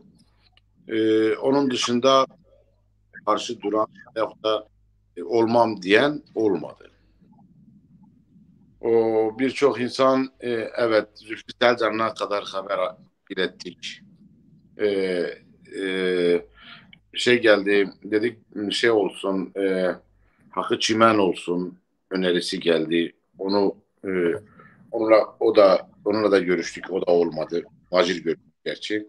Onun şeylerini bize dolayı. Ondan sonra yani şu an noktada bizim gördüğüm karşı duran argüman öne süren yok. Burada bizim yani temasa geçtiğimiz insanlar şu ana kadar 40'ı geçti ama eğerse böyle devam edersek 100 de olsa bir ay daha sürse bitmez. Hı. Bitmez yani gerçekten ama bu artık ikinci bir safhaya çıkarmak düşüncemiz var. Hatta bu konuda biz Kek Macir'le konuştuk. Dedik Kek Ali'yle de bunu istişare edelim. Onunla görüşünü alalım. Yani bizim istediğimiz şey artık burada bir komite mi dersin adına, bir istişare dersin adına, bir karar merci mi dersin adına bir grup lazım. bir platformla burada artık çok fazla yani teorikten pratiğe çevirebilecek ata bir durum lazım artık. Yani boğulmaktan da korkuyoruz bunu oluştururken. Yani orada saatlerce konuşmaktan da gerçekten de korkuyoruz. Çünkü kafa buna şikayetçi, onun için söylemiyorum ama iş yapmak için. Onun için biz yanlış yapmak istemiyoruz. Bunu istersen böyle bir heyet veyahut adına ne dersen bir grup oluşturup ve burada bir an önce yazıp yayınlamak. Yani şimdi insanlarla birebir görüştükten sonra aslında bunların hepsini bir araya getirmeye çalışmak lazım. Yani bir araya, çünkü insanlar tek tek görüştüğün zaman farklı konuşabilir ama bir aradayken farklı konuşabilirler. Evet. Avrupa'da sıkıntı çıkacağını sanmıyorum. Yani bu işe hayır diyecek şey olacak insan yok kolay kolay. Ama Türkiye sınırları içerisinde belki olabilir. İşte yani bunu ya bir WhatsApp grubu oluşturulur. WhatsApp grubunda herkesin ortak fikrini söylediği bir şey oluşur. Yani orada işte tabii WhatsApp grubunu yönetecek, ikiniz yönetebilirsiniz ama fikirleri söyleyecek insanların o fikirlerini de toplamak lazım. Ondan sonra bir metin hazırlamak lazım. Yani bu nasıl yapılacak, ilkelerimiz nelerdir? Bu mesela bir şey, zaten platformun anlamı şeydir, yani geçici birliktelik demek. Yani Tabii. geçici belirli bir süre. O açıdan seçim platformu olabilir, yani Zazaların seçim platformu ya da Zaza seçim platformu. Yani buna Zaza koymasan da olur. Seçim platformu diye geçebilirdi yani. Yani bu insanlar, sizin bir metin hazırlayıp bu insanlara imzalatmanız gerekiyor bir de. Mesela metni hazırlamışsın. İlkelerimiz bunlar, amaçlarımız bunlar. Aday belirlerken adayda aradığımız özellikler şunlar. Kriterlerimiz bunlar ve mesela gönderdim bana, ben Ali Kaya bu metni onaylıyorum diye imzamı atarım, ismimi yazarım. Herkes böyle yazar. Senin elinde de bir imza olur. Herkes imzalamış diye bu metni. Ondan sonra bu platformda yer alıp almayacağını sorarsın. Yani biz bir platform oluşturacağız. Derneklere tek tek soracağız. Bir dernekler ben yer almayacağım ama desteklerim. Tamam, onu öyle yazarsın. Biri der ben tamam destekliyorum. Böyle bakarsın kim destekliyor, kim içinde yer alıyor. Böyle o platformu o içinde yer alan insanlardan oluşup ondan sonra adayı belirlemeye çalışıyorsun o platformla birlikte. Yani İnan aynen böyle düşündük. Aklın yolu birdi. Hani hatta dedik bu bir metin önce bir iki sizin gibi arkadaşlarla bir istişare etmek ve bu metni hatta o konuştuğumuz ayetleri acaba eklenmesi gereken bir yer varsa bize bildirsin veyahut da öylece düzeltin ve altına imza atılsın. Doğru mu Kek Macir? Bu şekilde düşünüyorum. ya Evet. ben bir bazı şey, bu tür şeyler bazen biz böyle hani bütün Zaza kesimleri hemen desteklesin, hemen gelsin pratik bizim gibi koştursun, bizim gibi vaktini ayırsın diye bekliyoruz ya. Aslında bazı şeyler siz ortaya topu atarsınız, oyuncular kendiliğinden koşarlar. Yani o topu ortaya atmak lazım. Yani bizim Evet. İstanbul'da yürüyüş oldu ya. İnan İstanbul'daki yürüyüş de aynı bundan daha basitti yani. Bu çalışmadan basitti. Ama 300-400 tane insan geldi oraya. Kimse beklemiyordu. Yani ben buradan gittiğim zaman 40 yıldır Zaza meselesinde olan adam bile bana dedi yani siz orada 20 kişi olsanız yeter. Yani kimse beklemiyordu yani. İnternet üzerinden işte Zaza özgürlük yürüyüşü, Zazaca özgürlük yürüyüşü. 400 kişi toplandı. İnsanlar ilk defa pankart tuttu Zazaca adına mesela. Yani bu bazı şeyler böyle şey yapmamak lazım. Böyle hani çok fazla detaya girmemek lazım. Çok Evet. fazla yani yok işte bu olması lazım, şu olması lazım, bu yok. Siz programınızı hazırlarsın, imzayı atan atar, kim destekliyor, kim şey içinde. Ondan sonra yola koyulmak lazım. Çünkü zaman dar ve fazla da kurcalamamak lazım. Çünkü kurcaladıkça şimdi sen Ali insanlarla ne kadar konuşursan o kadar işin içi cılkı çıkar derler ya. İşin cılkı çıktı. O hale gelir yani. O yüzden okey demişse okey, hemen imzasını atsın metin altına. Ondan sonra siz o imzayı atan insanlardan başkanlığın işte 4 tane öne çıkan aday ya da 3 tane öne çıkan adayla sen kimi seçiyorsun? Platformda olacak kesimler soracağım. En çok oyu olan kişiyi seçersin. Mesela 40 kişi, 50 kişi. Onun içerisinde kimi seçiyorlarsa seçsinler. Aklın yolu birdir. KGB de böyle düşünmüştük. Yani. Böyle konu. Yani biz hatta Çek Bacir. Ali Memandar. Ya. Bacı. Ali sesim geliyor mu Neza? He. Şimdi geliyor. Biz canlı yayındaymışız. Canlı yayın kesilmemiş. Allah sen. Diyorum canlı yayındaymışız. Yapma ya, şaka Vallahi. yapıyorsun. Vallahi değil, ben şimdi gittim baktım İlhami onlar yorum yapıyorlar. Diyorlar ben gittim dışarıdan cepten izledim, baktım canlı yayındayız.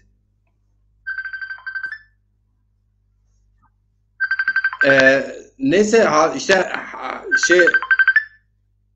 biz canlı yayın niye kesilmemiş bir daha bakayım.